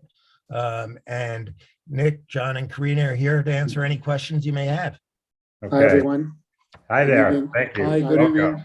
I'm Nick Hi. Lavanos, my dad, John, my sister, Karina. Bob, one correction, please, if I could make. The interior is either 58 or 60 seats. The total occupancy with employees will be 74. So we're not 74 seats. We're, Right. I believe, either 58 or 60. I have inside. 62 seats, actually. Okay, 62. yes. Okay. Yeah. So everyone, if I could just say really quickly, Molivos has been a very special restaurant to us. It's our hometown, my dad's hometown in Greece. Unexpectedly, our lease came to an end. COVID-driven circumstances with our landlord. So we wanted to find a new location. It was very important for us to continue the namesake of Molivos and the wonderful 22 years that we've been there. And when we came across Esca, which we were very familiar with, we used to dine there. I loved Esca. It was an instant decision. The design is complete at the moment. We're waiting for landlord approval to sign off on it. And it's basically cosmetic work, nothing major at all. And we're a restaurant with a small bar. The bar will be 5 or 6 seats. It'll be very similar to what Molivos was before, but a much more intimate space. Okay, thank you. Just to summarize the community comments, Kathleen Treat and Martin Treat, who was a former CB4 member, live in Manhattan Plaza. They said, here's our thumbs up, especially since we hear the prices will be more affordable in Esca. We happily went to Molivos and we welcome them to the Esca space. Another Manhattan Plaza residents asked that we recommend approval. Not only are they an established place serving excellent food, they're not a noisy bar music venue that would disrupt the peace of the residential block. Another resident said that would be wonderful. I hadn't heard they want to move in. That would be fantastic for everyone. The only concerns expressed were from the 43rd Street Block Association, who asks that they agree to close their outdoor space at 10 p.m. On weeknights and 11 on Friday and Saturday. They said when the Block Association met with the applicant, they didn't commit to an outdoor closing time and said they would make decisions about closing times as late as 1 a.m. according to what business demands. That's scary for residents. They were lovely to talk to and they have a good history of quality business practices, but our block should insist on some standards, especially with another applicant at 410 wanting late hours, just one storefront away. Bob, may I comment? Yes. Let's hear from let's try to move efficiently. So let's hear from the committee and we can deal with it all at once.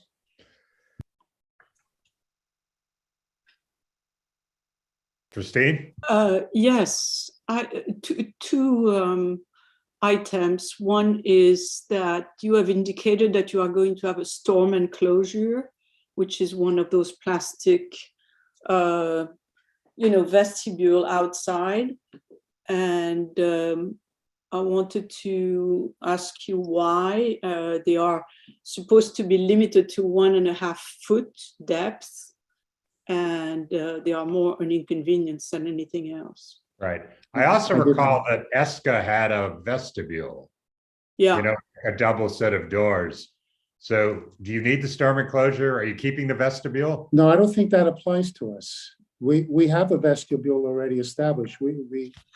Right. I'm not sure what the storm enclosure. I think when we first did the application, I think that it was before we had that. So we can remove that, right? Let's remove that. My second question is, I know the form is, now that we have open restaurant and all that stuff is confusing, but I'm not sure what you are saying about the music outside.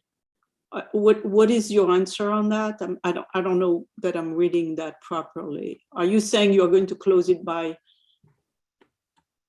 Normally we do no amplified music outside.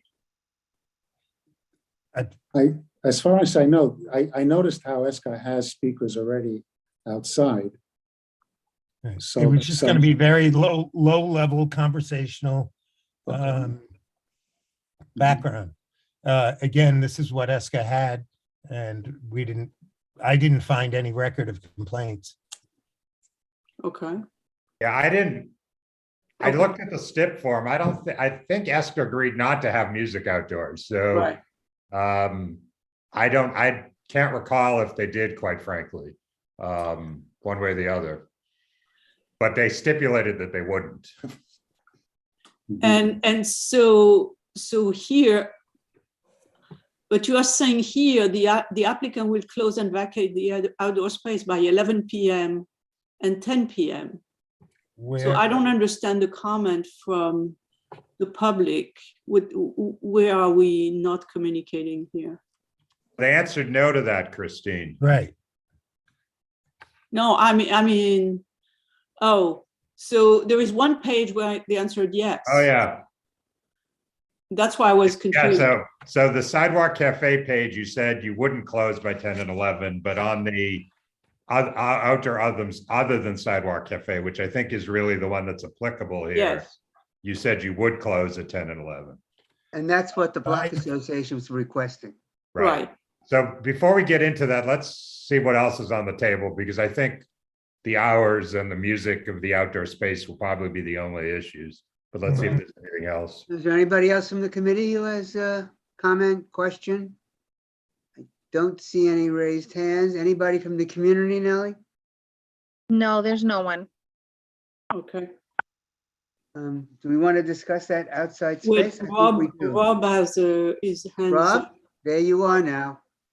No, it was just about no outside speakers at all. We don't permit it anywhere, so I don't see why we would agree to this. Okay. Well, it's illegal. I don't know if it's illegal.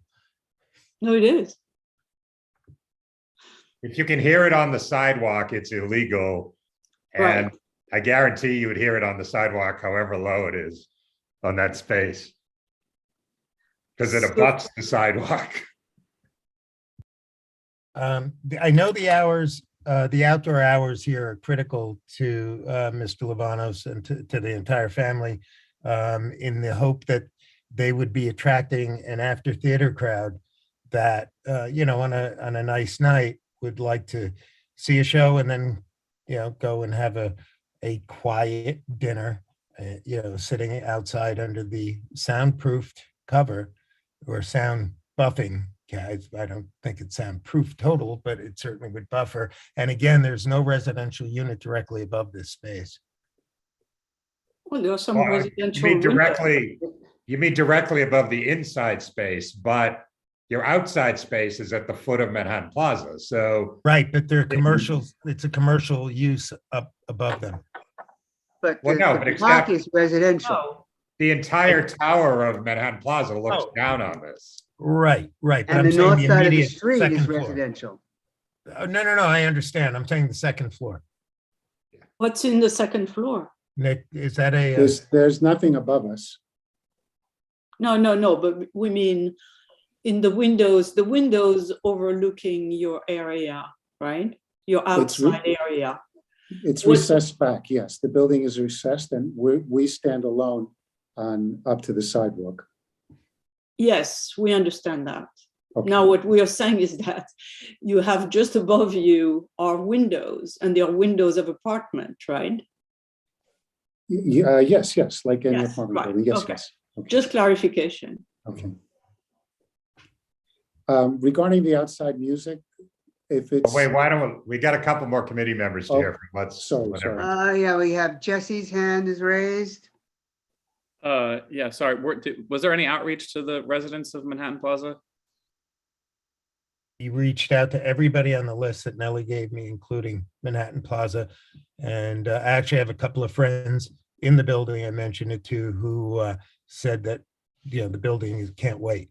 Right. And we got 2 emails from support from Manhattan Plaza people, Jesse. So Yeah, I mean, that's because they've, you know, they're pretty vocal if they have significant issues. That's helpful to hear. But it was the 43rd Street Block Association that suggested outdoor 10 o'clock during the week, 11 o'clock on weekends. Okay. Well, yeah, because there are people living in those short, right across the street. you know, houses across the street, right? Tina. Sorry, I'm just a little bit confused why we're deviating from what I always thought was the typical rule about the 10 and 11 o'clock outside space when there are apartments nearby. We're not, we just left that issue on the table to discuss to see if there are any other issues. Oh, No sorry. one has suggested deviating from it yet. Okay. Besides sorry. the applicant. Okay, thank you. Anyone have any other issues with this besides the music and the hours of the outdoor space? Okay, back to you folks. Applicant. Regarding the speakers, if it's not legal, obviously we're not going to do it. It's not, I wasn't aware of that. I did see speakers, so and I assumed it was an okay thing. If it's problematic, we won't do it. All right, we appreciate that. No speakers. And what's your thoughts about the hours? So may I ask, so for example, if we seat a table, a table sits at 9 o'clock, they have to be up and out by 10 o'clock? Is that how it works? Or I'm not clear with is 10 o'clock a hard stop? All of the hours in our form are when the space has to be cleared and vacated of patrons. So it's not last call or anything like that. Okay, so in other words, 8 o'clock, 8:30 should be the last seating for outdoors. On weeknights with our recommended 10 p.m. closing, yes. Mm-hmm. And it'd be 11, the recommendation of our guidelines is 11 p.m. on Friday and Saturday. Mm-hmm. I think Nick would request an hour more on each of those in order to fully serve the after theater crowds. It could be problematic if it's not 11 and 12. We would ask, and again, this family is extremely receptive to community concerns. If it were to be a problem, I can assure you that they would sit with with this board and with any other community members who wish to sit with them and come to a resolution. I know if there was a problem, we would hear from our landlord, that's for sure. Yeah. We have some committee people who'd like to speak, Jesse, and then Mike. I just want to say to the board, to the committee members, I do think one thing that is unique that we haven't necessarily seen with other outdoor spaces is this sound buffering structure. I mean, if there were, if we were going to find reasons for a variance, I do think to our normal procedures and policies, I do think that should come into play beyond the fact that this obviously does seem to be a particularly responsible applicant. I would love to work in some way where we could figure out some sort of stipulation where, the second they start getting complaints, they have to come back to us, but I don't know what that looks like. But I would be more willing to give them a little bit of wiggle room here.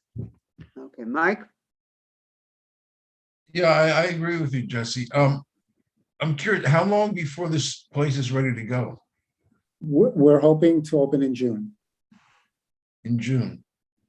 There's another question about the temporary permit. Are you seeking that? They also may not be I'm waiting to hear back from the Liquor Authority. They might not be a 500-foot. I got you. That's hard to believe in that spot. But well, no, so because it's continuously licensed. Yeah, well. Twee? I noticed in the diagram on page 11 to 18 of 18 that for the outdoor space, the windows seem to open to the outdoor space. So is there potential for music from the indoors to be heard in that outdoor space? Which It's is the also same. It's the same French doors that have always been there. It's not a redesign. Right. And they agreed to keep them closed if there's music playing inside. The music, we're not a cabaret or nightclub or anything like that. It is purely background music. We're not that style of restaurant. But even if it were background, what I'm hearing Frank say is that they'll be closed, yes?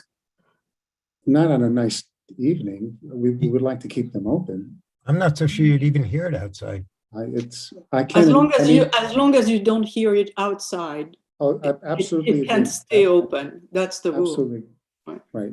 Thank I you. agreed, yes. Any additional committee members?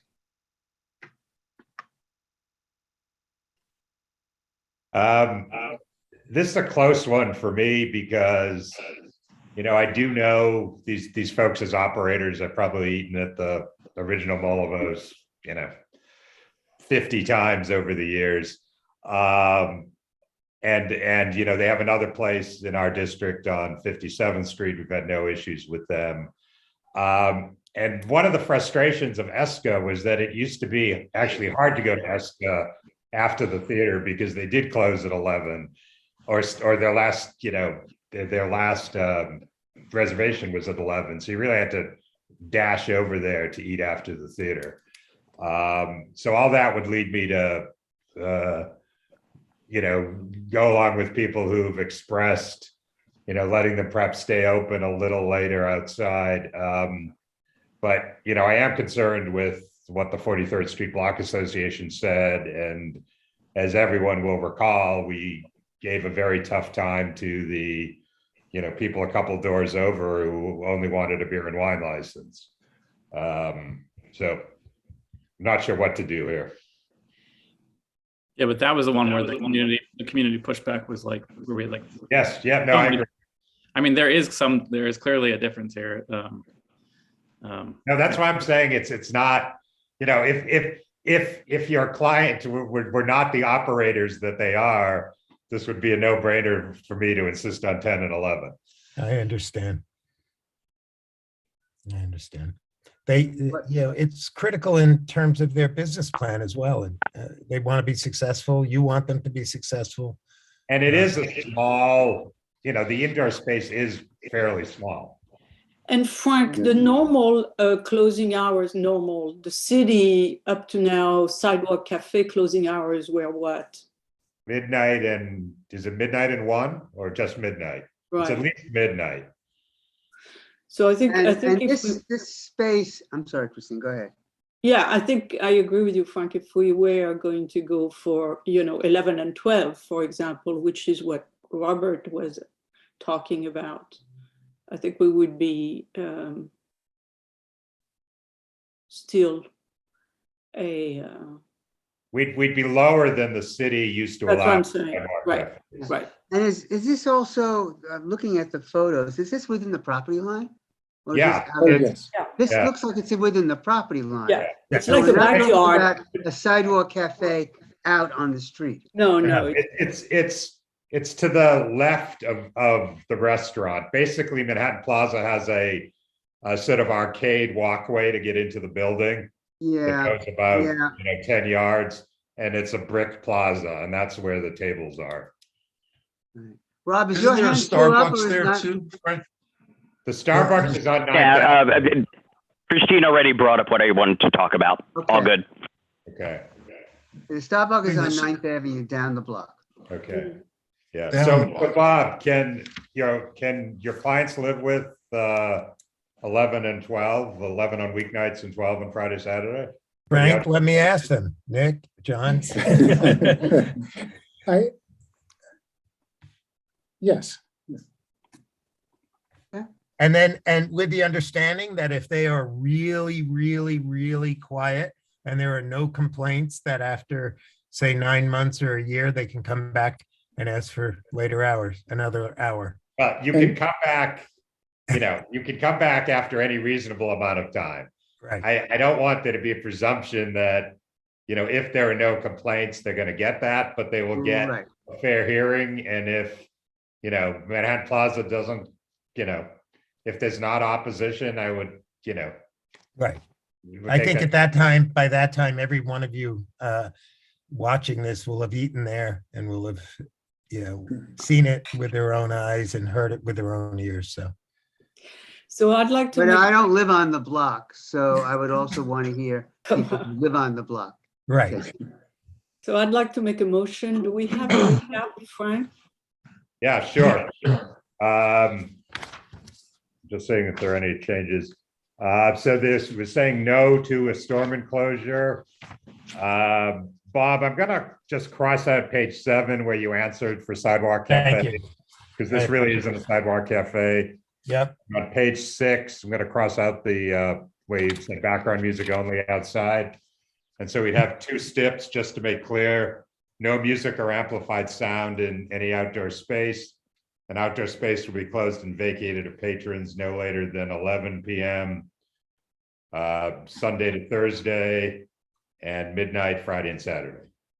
Okay, is that the resolution you want to make, Christine? Yes. Is there a second? I second. Okay, all those in favor? Aye. Opposed? Present not eligible, abstaining, good luck. Thank you so Thank much. you. John and Thank Nick, you very much, everybody. now Welcome we to the have, neighborhood. now we have a deal for you. Do you want to Oh. take over that restaurant, which is just next to you, 407? Do it. Because that do would be it. really helpful. We would love y'all to do that. Yeah. Let a few Okay. years go by. Let's see what happens. Okay, Thanks Thanks, so much. guys. Thank Good luck. you. Thank you. Have a Thank good you. night. item number 7, 749 9th Avenue, Okay. Samboon Limited. Hi, good evening. Good Hi, evening, hi. everyone. Hi. Hi, Hi. Lena. my name is My name is Natwalan Limwong. I am an applicant for 749 9th Avenue, and we are opening the upscale Thai restaurant named Chalong. It will be a southern Thai cuisine focused on seafood, and we are looking for a recommendation from CB4 for a full liquor license. Our business hour is on Sunday to Thursday, 11:30 to 10, and 11:30 to 11 for Friday and Saturday. Okay. Do you have any question? I just want to make an observation that the previous site, previously the people on the site had an hours at 2 a.m. I just want to bring that to the committee's attention. At a Right. closing of 2 a.m. And I just want to ask the applicant to make sure they understand what the 10 and 11 means. 10 and 11 isn't your last seating or anything like that. It's when everybody has to be gone from the restaurant. Are you okay with that? Well, I think like, the usually guests would leave like, not like at 10 or 11 on the dot, maybe like 15 to 30 minutes after, Okay. but we would not allow them to sit longer than that. All right. Well, you may want to, I don't know what the committee feels like. You may want to consider sort of bumping that up an hour and making it 11 and midnight then, just so you don't get into trouble if people are still sitting around. And as Bert said, the prior operator here, which was a Blue Ribbon Chicken place, had a license until 2 a.m. Oh, okay. All right. So anybody on the committee concerned if we made this 11 at midnight? That sounds good. Comfortable with that. No Okay. concerns. And last thing for the committee, if you've read the application, they did a huge presentation on why the 200-foot rule doesn't apply. But I think they missed the basic point why it doesn't apply, which is the churches are all around the corner on 51st Street. And the 200-foot rule, the doors of both the churches and the establishment have to be on the same street. So because it's around the corner, the 200-foot rule wasn't going to apply in any case. Okay, any comments, questions from the committee? Okay, and anybody from the community, Nellie? No, there's no one. Thank you. Do I Thank hear a motion? Motion. Second. All those in favor? Aye. Opposed? Present not eligible? Abstaining? Okay. Thank you and good luck. Good luck. Thank Thank you. And please come by when we open. Okay. It's Thank okay. you. Thank you. Have a great evening, everyone. Ew. Thank you. Bye, Christine. Okay, now we're moving over to 10th Avenue. 688 10th Avenue between 48th, 49th Street, Inacio, New York City, Inc. Applicant? Hi. The applicant is actually, he's cooking in the kitchen. I spoke to Carlos, he's the chef. So he will not be able to join our meeting tonight. If it's okay, if I can represent the client on behalf, please. Why did the recording stop? I'm I sorry. don't know. Did I? Now the Okay. recording began again. Okay. Okay. Well, I assume if your client is okay with that. and Yes. You can answer the questions of the committee, then let's proceed. Okay. Inacio, NYCINC, located at 688 10th Avenue. He'll be between 48th and 49th Street. It's about 900 square feet, first floor, and same size on the basement. His hours of operation will be Monday to Thursday from 11 a.m. to 1 a.m. And on weekends, Friday, Saturday, Sundays, 11 a.m. to 2 a.m. He'll have background music. There will be 19 tables with 38 seats and one bar with 12 seats. The bar size will be 6 by 15. It's an L shape. By the entrance, once you walk in, you're going to have the bar to the right, and then the dining area, and then the kitchen all the way in the back. It's a Brazilian cuisine. He's currently operating at Woodside in Queens here, but he lost the lease, so he had to find another location where he could continue the operation. But nearby in Queens, there were not restaurants available where it's ready to go. It would require a lot of renovation. That's why he chose this location, recommended by the agent. Okay, thank you. So this has been a series of restaurants with basically the same hours. Most recently, a place called Medrock, which quite frankly, I don't even remember. Before that, it had been Havana Social for a while. But it has a sort of history of this kind of establishment there with essentially these hours. Yeah. Twee? Hi, I'm looking at page 11 of 27, the diagram, and I did notice for whatever reason that 38 was highlighted, 19 tables, 38 seats, meaning, okay, 2 seats per table, great.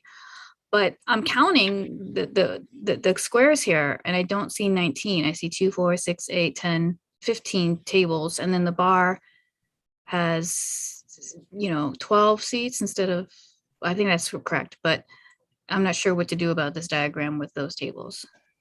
Well, I will amend the diagram and to include at this time, he proposed to have 19 tables, maximum of 19 tables, but currently this is the setting. He might remove more if the city says, to reduce the capacity later in the future in the summer, but hopefully not.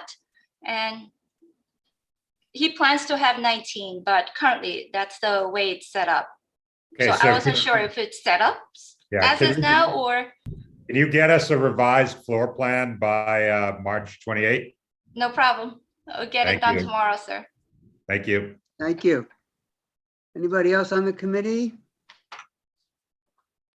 Anybody from the community, Nellie? No, there's no one. Thank you. Do I hear a motion? Motion. Second. All those in favor?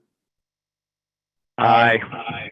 Opposed, present not eligible, abstaining.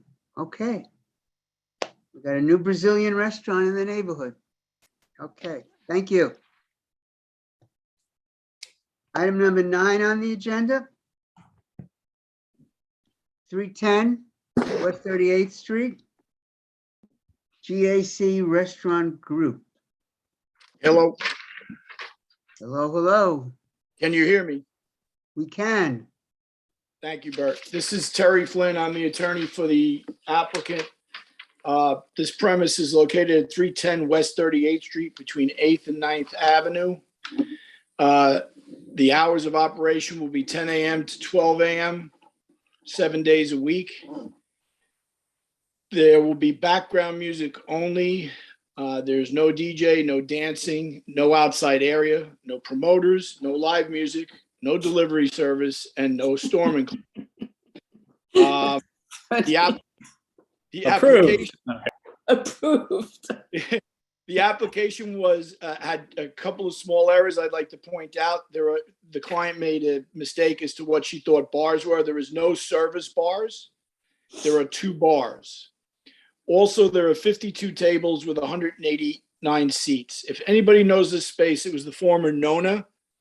It is not being changed in the least, except for some decor items. The seating is exactly the same as you approved with that application previously when they were licensed. We've done community outreach. We've done all the postings. They're in the packet that you have with the photographs, the menu, the diagrams, and a copy of the certificate of occupancy. I'm more than happy to answer any questions that you might have. Yeah, I think you caught most of the questions I had, Terry. So on page 2, no music was circled, so we'll make it background music. Right. And then on the numbers, I'll change number of seats to 189. Correct. But do you want your maximum number of persons to stay at 293, or you want to Well, drop? it matches the occupancy numbers from the building department. So I would leave them the same. Yes. Okay. And then on page 5, what confused me is the application said no licensed establishment had previously occupied this space, but this is the Casa Nona space, right? Yeah, no. Again, here is a bit of a language problem. There was no license right there this minute. So that's how they misread that question. Okay, so I'm going to change that answer and put yes and put in Casa Nona. Yes, Casanova. Yes, absolutely. Okay. I'm also a little confused about the number of floors. I assume it's 1 floor, but on page 2, you said how many floors are there? 2? No, and then on page 3, you say there's 1 floor. So it is 1 floor. If you look at the diagram, you'll see it's a floor, and then I believe there's a small area in the basement there, just that little small area. No customers are occupying that area, but it's there for back of house use. Okay, so let's call it 1 floor just to be consistent. So I'll make page 2 1 floor as well. Okay, that's fine. Just so you note, for the SLA purposes, though, I am going to have to indicate there is a small basement area that's attached because they will store alcohol down there. Yeah, that's fine. Okay. That's all I got, Bert. Okay, anybody else from the committee? Nada. Anybody from the community, Nellie? No, no one. Motion. Okay, there's a motion. Second. And Christine is seconding it. All those in favor? Aye. Opposed? Present not eligible? Abstaining? Done. Thank you very much. And Thanks. thank you. Thank Everybody you. have a good Patrick's Day. Welcome to our restaurant. Welcome. Thank you. Okay. Bye. Bye. Aye and bye. Okay, item number 10. Aye. Item 10, 494 9th Avenue. Hi, one more time, sir. Welcome back. Hi, for the Cheer Restaurant and Bar INC. I was told the pronunciation is Cheer in Chinese, but okay. It's located at, where are we? 494 9th Avenue between West 37th and 38th Street. It's a Sichuan restaurant with Cajun seafood. Their hours of operation will be 11:30 to 11 p.m. every day, 7 days. Maximum persons allowed is 230 per CO, but I'm assuming it's for the entire building on the first floor. Our maximum occupancy will be 125, 50 tables and 100 seats, 1 bar with 16 seats. So it will be 2 entrance. Bar will be on the left-hand side and the dining area on the right-hand side. So you're taking over sort of both halves of that space. You're gonna have both of Yes. those doors. Okay. The prior tenant had the same as well. He Yeah. just, I think they just operated with 2 DBAs. Right.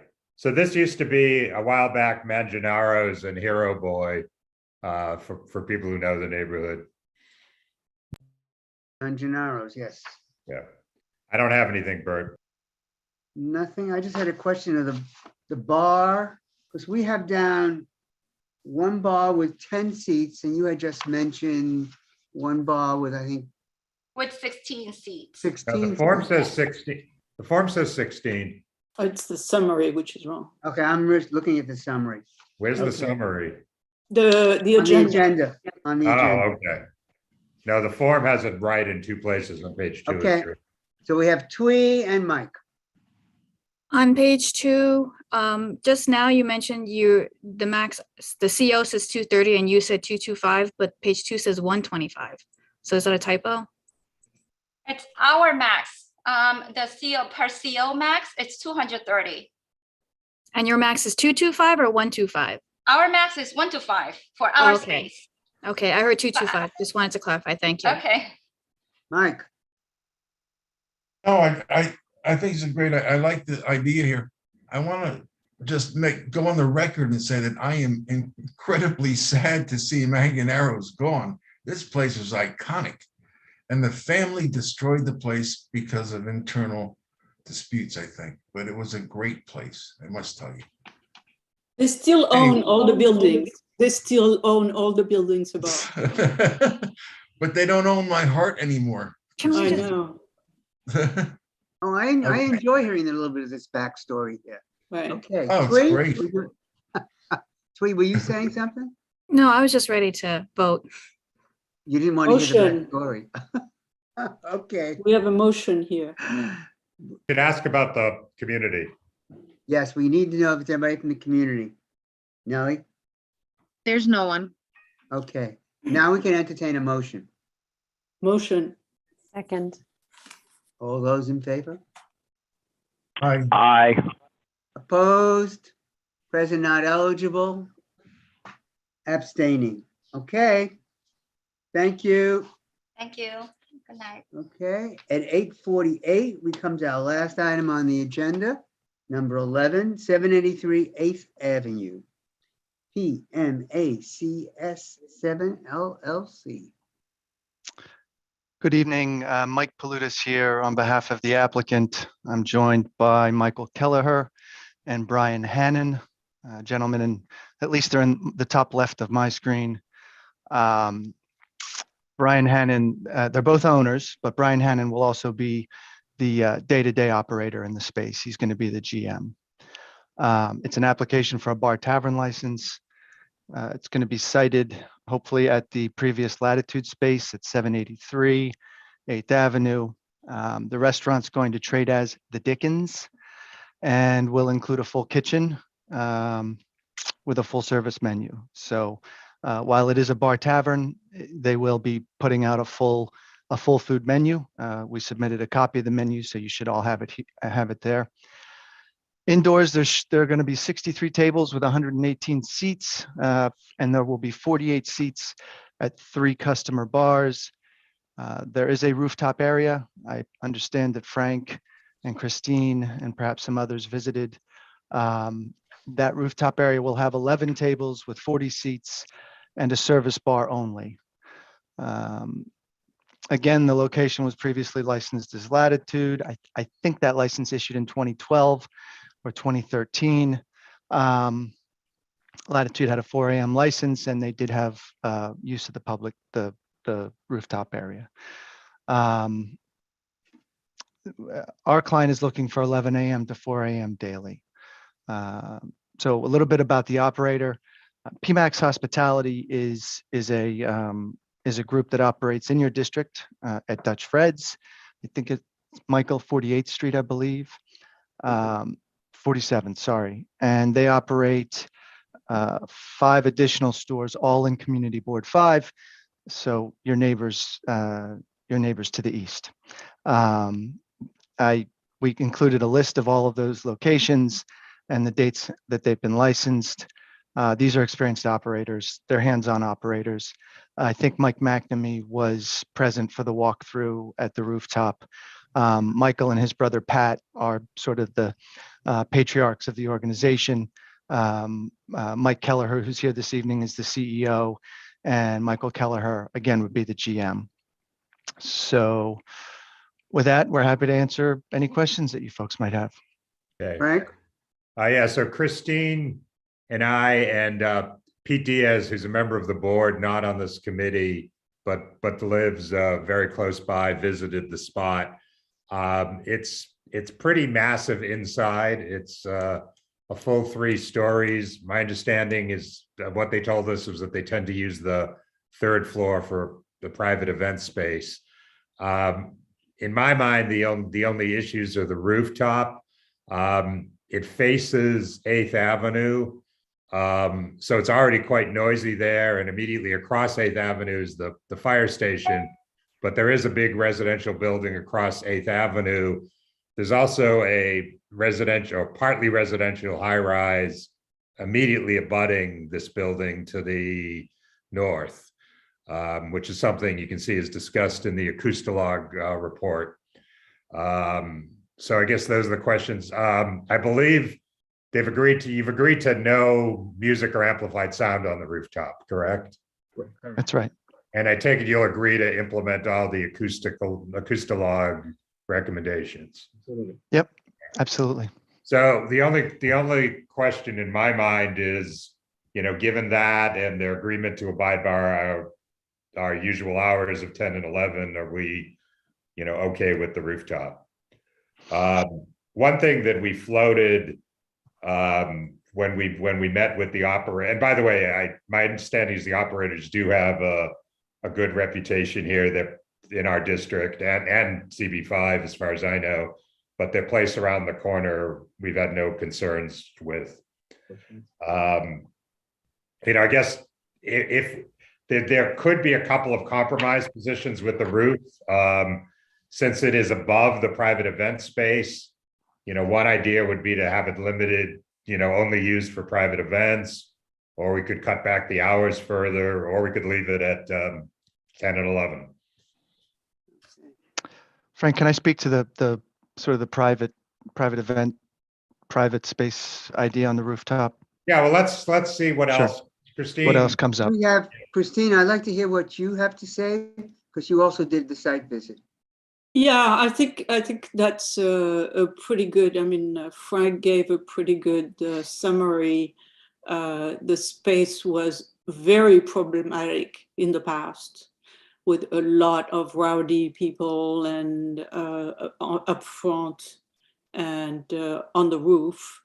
The mode of operation we are being presented with is very much more tame, with a closure at 10 and 11 and then no music outside.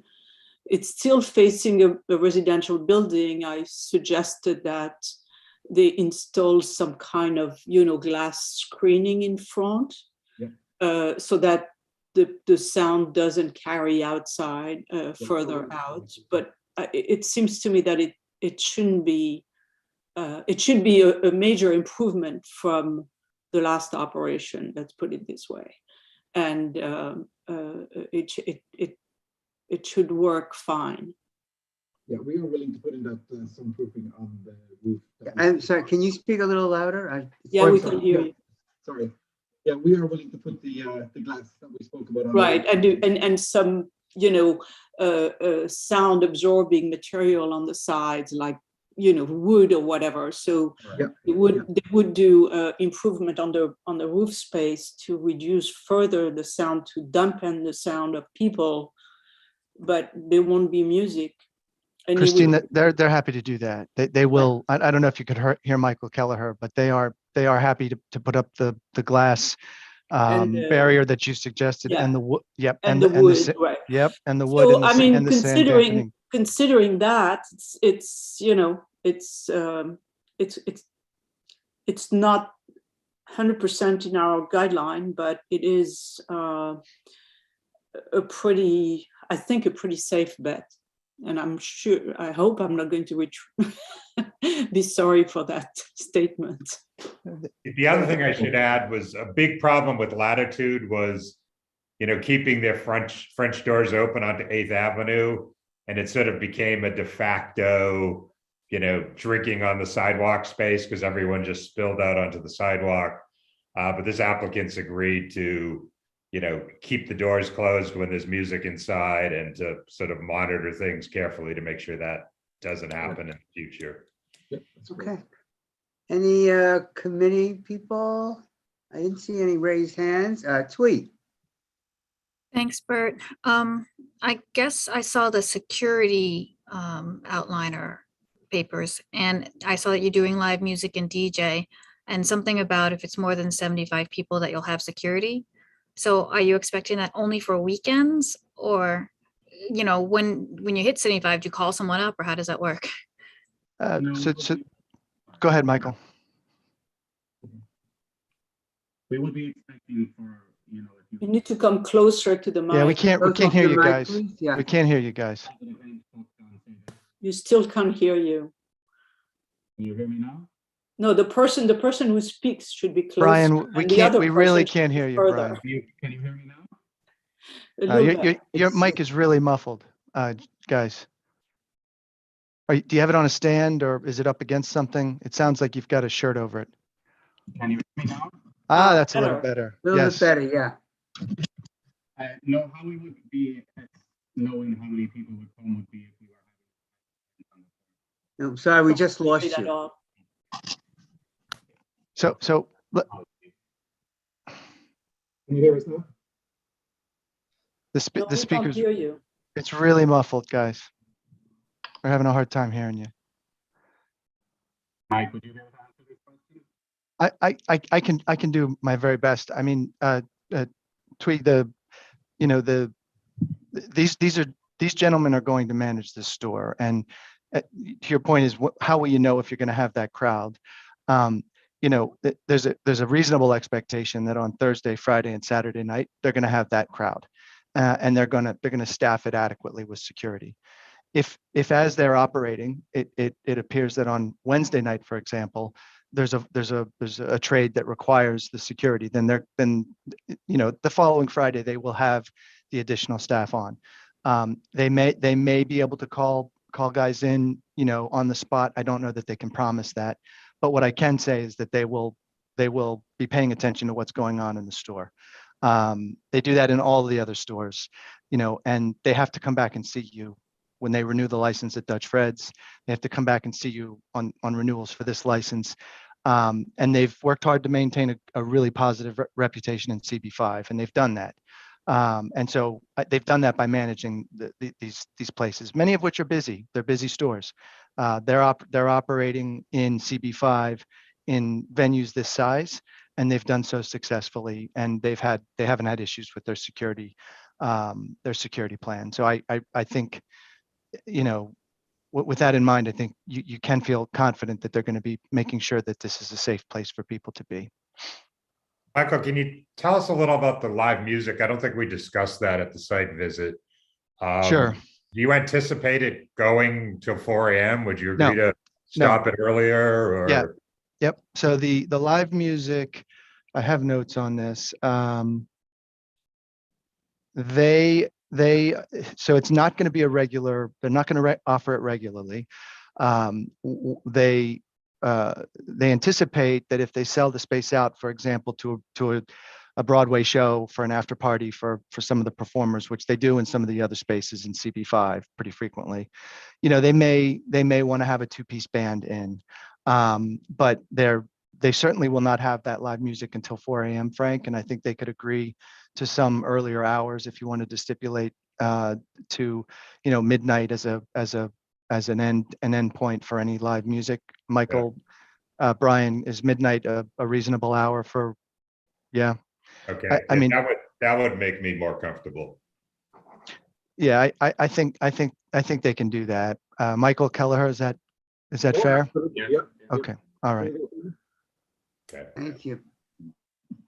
Well, given what Christine said, I'd be okay with the roof with the various stipulations, but I don't know if other people have concerns.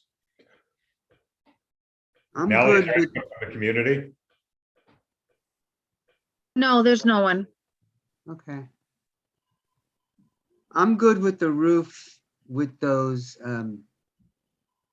what did you suggest, Christine? Either the Well, glass or the some, wood? Sound right, absorbing glass, material. glass screen and, wood or Yeah. sound dampening surfaces. Christine, just so we're on the same page, we're talking about a glass barrier on the 8th Avenue side, correct? Yes. And Yeah. then sound dampening boards and wood used sort of strategically through the rest of the rooftop area to minimize the sound as much as they can. That's what we discussed prior to this evening's meeting, and they were willing to do that. Even discussed putting some kind of wood on the floor. I mean, deck, because right now it's a surface that reverberates a lot. So I don't know whether this is an option, but whatever can be done to reduce reverberation, that would be good. Sweet. Yeah, I just had a PS. So I just want to understand that the live music will end at midnight. That includes DJ music as well. No, I only meant it as live music. Okay, so what about DJ music? Is that supposed to last till 4 a.m.? It won't last until 4. Brian, Michael, I think you said that, was it 2 o'clock? Yeah. So I think they can stipulate to 2 a.m. with the DJ. And did you mentioned CB5 a couple of times? So have you had any feedback from the community? Would you in CB5 or here? Look. No, I mean they Here, mentioned here, yeah. So based on other. we did reach out to everybody on the list. I heard back from Kathleen Treat, and I heard back from it was a new name. It was someone that I hadn't heard from before. Let me get his name. Sorry, John Fisher. And I responded to Kathleen. I gave her the information, sort of the rundown, and that seemed to satisfy her. I didn't hear back. I sent John Fisher the entire CB4 package that we submitted to you folks. He asked me specifically for it, so I sent him everything, and I didn't hear back from him after that either. I focused in both of those emails on sort of the operating bona fides that these guys have. So. And I think we should have mentioned that Pete Diaz was in the visit, and Pete lives right around the corner, and he has been one of the people suffering the most from latitude. So he was very anxious to show all the problems and how they should be resolved. And the roof was one, and the front door was the other one. Did Pete have anything to say about a 4 a.m. closing? No, it's really was not his concern. His concern was more, that the people were outside and having a party outside. Yeah. So more than anything else, or that the music was from the roof was going all around and coming into his apartment. All right, thank you. Yeah, Ted? You're muted, Ted. All right. Hey, I'm just looking at you. So you guys have a DJ on the first floor, and I see it says vestibule. Well, I'm not seeing the second door there. All I'm seeing is the storm door. Is that open? The front doors? Do you have where's the additional door? Because I'm not seeing it. So you're looking at the first floor diagram? Yeah, where you have the DJ booth and the stairs. Is that the first floor? That is. So there's a restroom immediately to the right as you enter, and then the DJ booth follows it. It looks like the wall is going like almost right up to the bar. So I was just wondering where the door goes for the vestibule. So Michael, you can correct me if I'm wrong here, but perhaps vestibule was not exactly the right term, because it's not going to be an actual enclosed vestibule, but rather sort of a pathway. So I don't know that there's going to be a door there. There's not going to be a door at all, guys, is there? No. I mean, I would probably recommend putting one there just for the fact that the noise coming out the front door might be an issue with the DJ booth right next to the door. and you have no secondary egress to stop the sound, it would just seem like a smart idea to put one there. Most places that have live music or DJs have a vestibule inside just for that reason. Just barely, Brian. Barely. Nothing. No, Brian, we Nada. really can't hear. We can't hear you. If you want to send me a note, Brian, I mean, I can pick it up on my end. So that would be a good tip if you could. I mean, because if the sound, I mean, opening and closing doors is a big deal, and a lot of sound is coming that way. So I think Ted is really making a good. I'm trying to remember the space. Don't you enter through some hallway or something? It is like a hallway, and that's what it appears on the diagram. I don't know how wide the opening is when you sort of reach the well, so to speak, or the customer area. I don't put a door at the other end of the other end of the hallway inside. That would be great. So Frank, my only concern is I don't know whether we're going to create any sort of egress issue by doing that. I don't know, maybe not, but within that vestibule area are the stairs to the basement, and the stairs to the second floor. So I don't know whether that's going to create any Department of Buildings issues for egress. Obviously, there's going to be a place of assembly here because you've got a maximum occupancy in excess of 74 persons. And I'm not saying it will create a problem. I just don't know. I don't know the answer. Would you, I don't want to keep you. I know it's been a long night, but because I can't hear them, would you give me a moment just to call and see if I can get some feedback from these gentlemen on a line where I can hear them? Sure.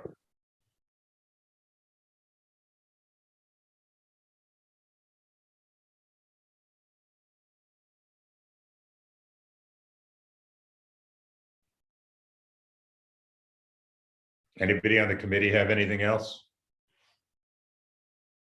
Don't see any other raised hands. Okay. All right, so we should wrap this up shortly. Rob, okay, you raised your hand. Come on in. You could the stipulations right before we vote. That'd be good. Oh yeah, I always do that. But thanks for reminding. Frank, what the lad said there is that as long as they can legally do it, they will close it. They can't, if it becomes a problem legally for them to do that and interferes with their place of assembly, then we don't want to be held to that. But assuming it can be done, they will do it. Okay. Okay. I don't know if that Ted, I don't know if that's satisfies you, but that's. I mean, I've worked at many nightclubs that have had 2 doors for a hallway, and it's actually better because it's more fireproof. So it's not something that I think is going to be an issue building wise or whatnot. If it can be done, if it doesn't interfere with their place of assembly, they will do it. Okay. Right. So these are the specs I have. Let me, Michael, make sure you're okay with this. Applicant agrees to implement all recommendations of Acoustalog report dated February 23rd. No music or amplified sound on rooftop. On rooftop, applicant will install a glass barrier on 8th Avenue side and sound dampening materials elsewhere on rooftop. Live music will cease no later than midnight nightly. DJ will cease no later than 2 a.m. nightly. And so long as permitted by DOB and fire regulations, applicant will install an inner door within the vestibule. Okay. Yep. I got all affirmative nods, so I think we're in good shape. Okay. Robert, do you have something to say? You want to make a motion? Something to say. Frank, did we say the hours were 10 to 11 outside on the rooftop? Yeah, that's already on the form. Right. Okay. All good. Robert. All good. Motion. Christine, you've been making motions all night. I know. Second. Ed, second. Okay. All in favor? Aye. Opposed? Present not eligible? Those abstaining? It passes with those steps. See you guys at full board and good luck. And probably in person on April 12th. All right. Hey, chance, any chance of us getting back over to the convention center again? What? Oh, as a meeting place, Yeah, as a meeting place. I believe, I don't know if Nellie knows anymore. I know Jesse has been, devoting a huge amount of time to. Gentlemen, trying to ladies and gentlemen, you're good with us, yeah? Yes, Yes, thank you. We'll leave you to your You business. got it. Thank you very much. Have a Thank lovely you, evening. everybody. good night, guys. Good luck. Thank you, Michael. I know he's been investigating all possibilities and thought this was the biggest, most suitable place he could get for us. We've been Nellie, there do you know before. any more? We're still trying to lock down a location. We're trying for hotels trades. Yeah, but Yeah. is Javits out of the question or? I have to check with Jesse. I don't know if we ever heard back from Javits or not. Did we have huge acoustic issues at Javits? From what I remember, no. I don't think so. Because the Fulton space. I thought that was downstairs. We did it twice. And I think one of the places we did, we had a little bit of an acoustic. The second place we did, it wasn't that bad. At Fulton House, we had a bad acoustic Yeah, problem. no, Right. we said no to Fulton House. That's right. At the Okay. Javits Center, we had a big space. There was room for everybody to be a little distance from each other. And we had a microphone up front when applicants wanted to speak. I thought it worked very well. Yeah. Well, Nellie, mention it to Jesse. I'm sure it's on his list. But if you'd mention it again, that'd be great. And it's also a function of if Javits is, I think the other Available. thing Jesse is trying to do is get a location that'll agree to accommodate us for like the rest of the year. So we're not bouncing all over the place, which could become important if we end up doing hybrid meetings, Yeah. which is still sort of on the table. So I You know, think, Frank, what is the status on that actually in the legislature? well, it's going to expire. You mean the hybrid? Yeah, the hybrid thing. Hybrid, I don't know. I do know. I think the emergency thing is going to expire next week. So Yeah, in a week from today, but the point, the hybrid thing has been on the table and I Yeah. haven't heard much. but in the we'd have to have newsletter. legislation to get a Exactly. hybrid as well. We couldn't do Exactly. it on Well, our own. Yeah, the executive, forget about the executive order. That's never gonna happen again. There's the no reason problem, for it. the problem for us is to do hybrid well. We need a lot of equipment that we don't have funding for at the moment. But we already got some from Gail Brewer, as Nellie will tell you. Those Not enough. devices, I don't They think exist. it's enough. According to Okay, It's Jesse, it's very expensive. yeah. Why don't we let Jesse kind of wrestle with that? Yeah. He's probably going to find us the best possible solution. yeah. All right. Rob, wait, do you Thank have you, one thing to say? everybody. Wait, Rob wants to say one thing before we No, go. no, I'm good. I finished up. Sorry about that. Okay, good night, everybody. All right, thanks, Thank everybody. you. Bye. Only Good night, 9:14. thank you. Bye. Everyone, Be see well. you in person.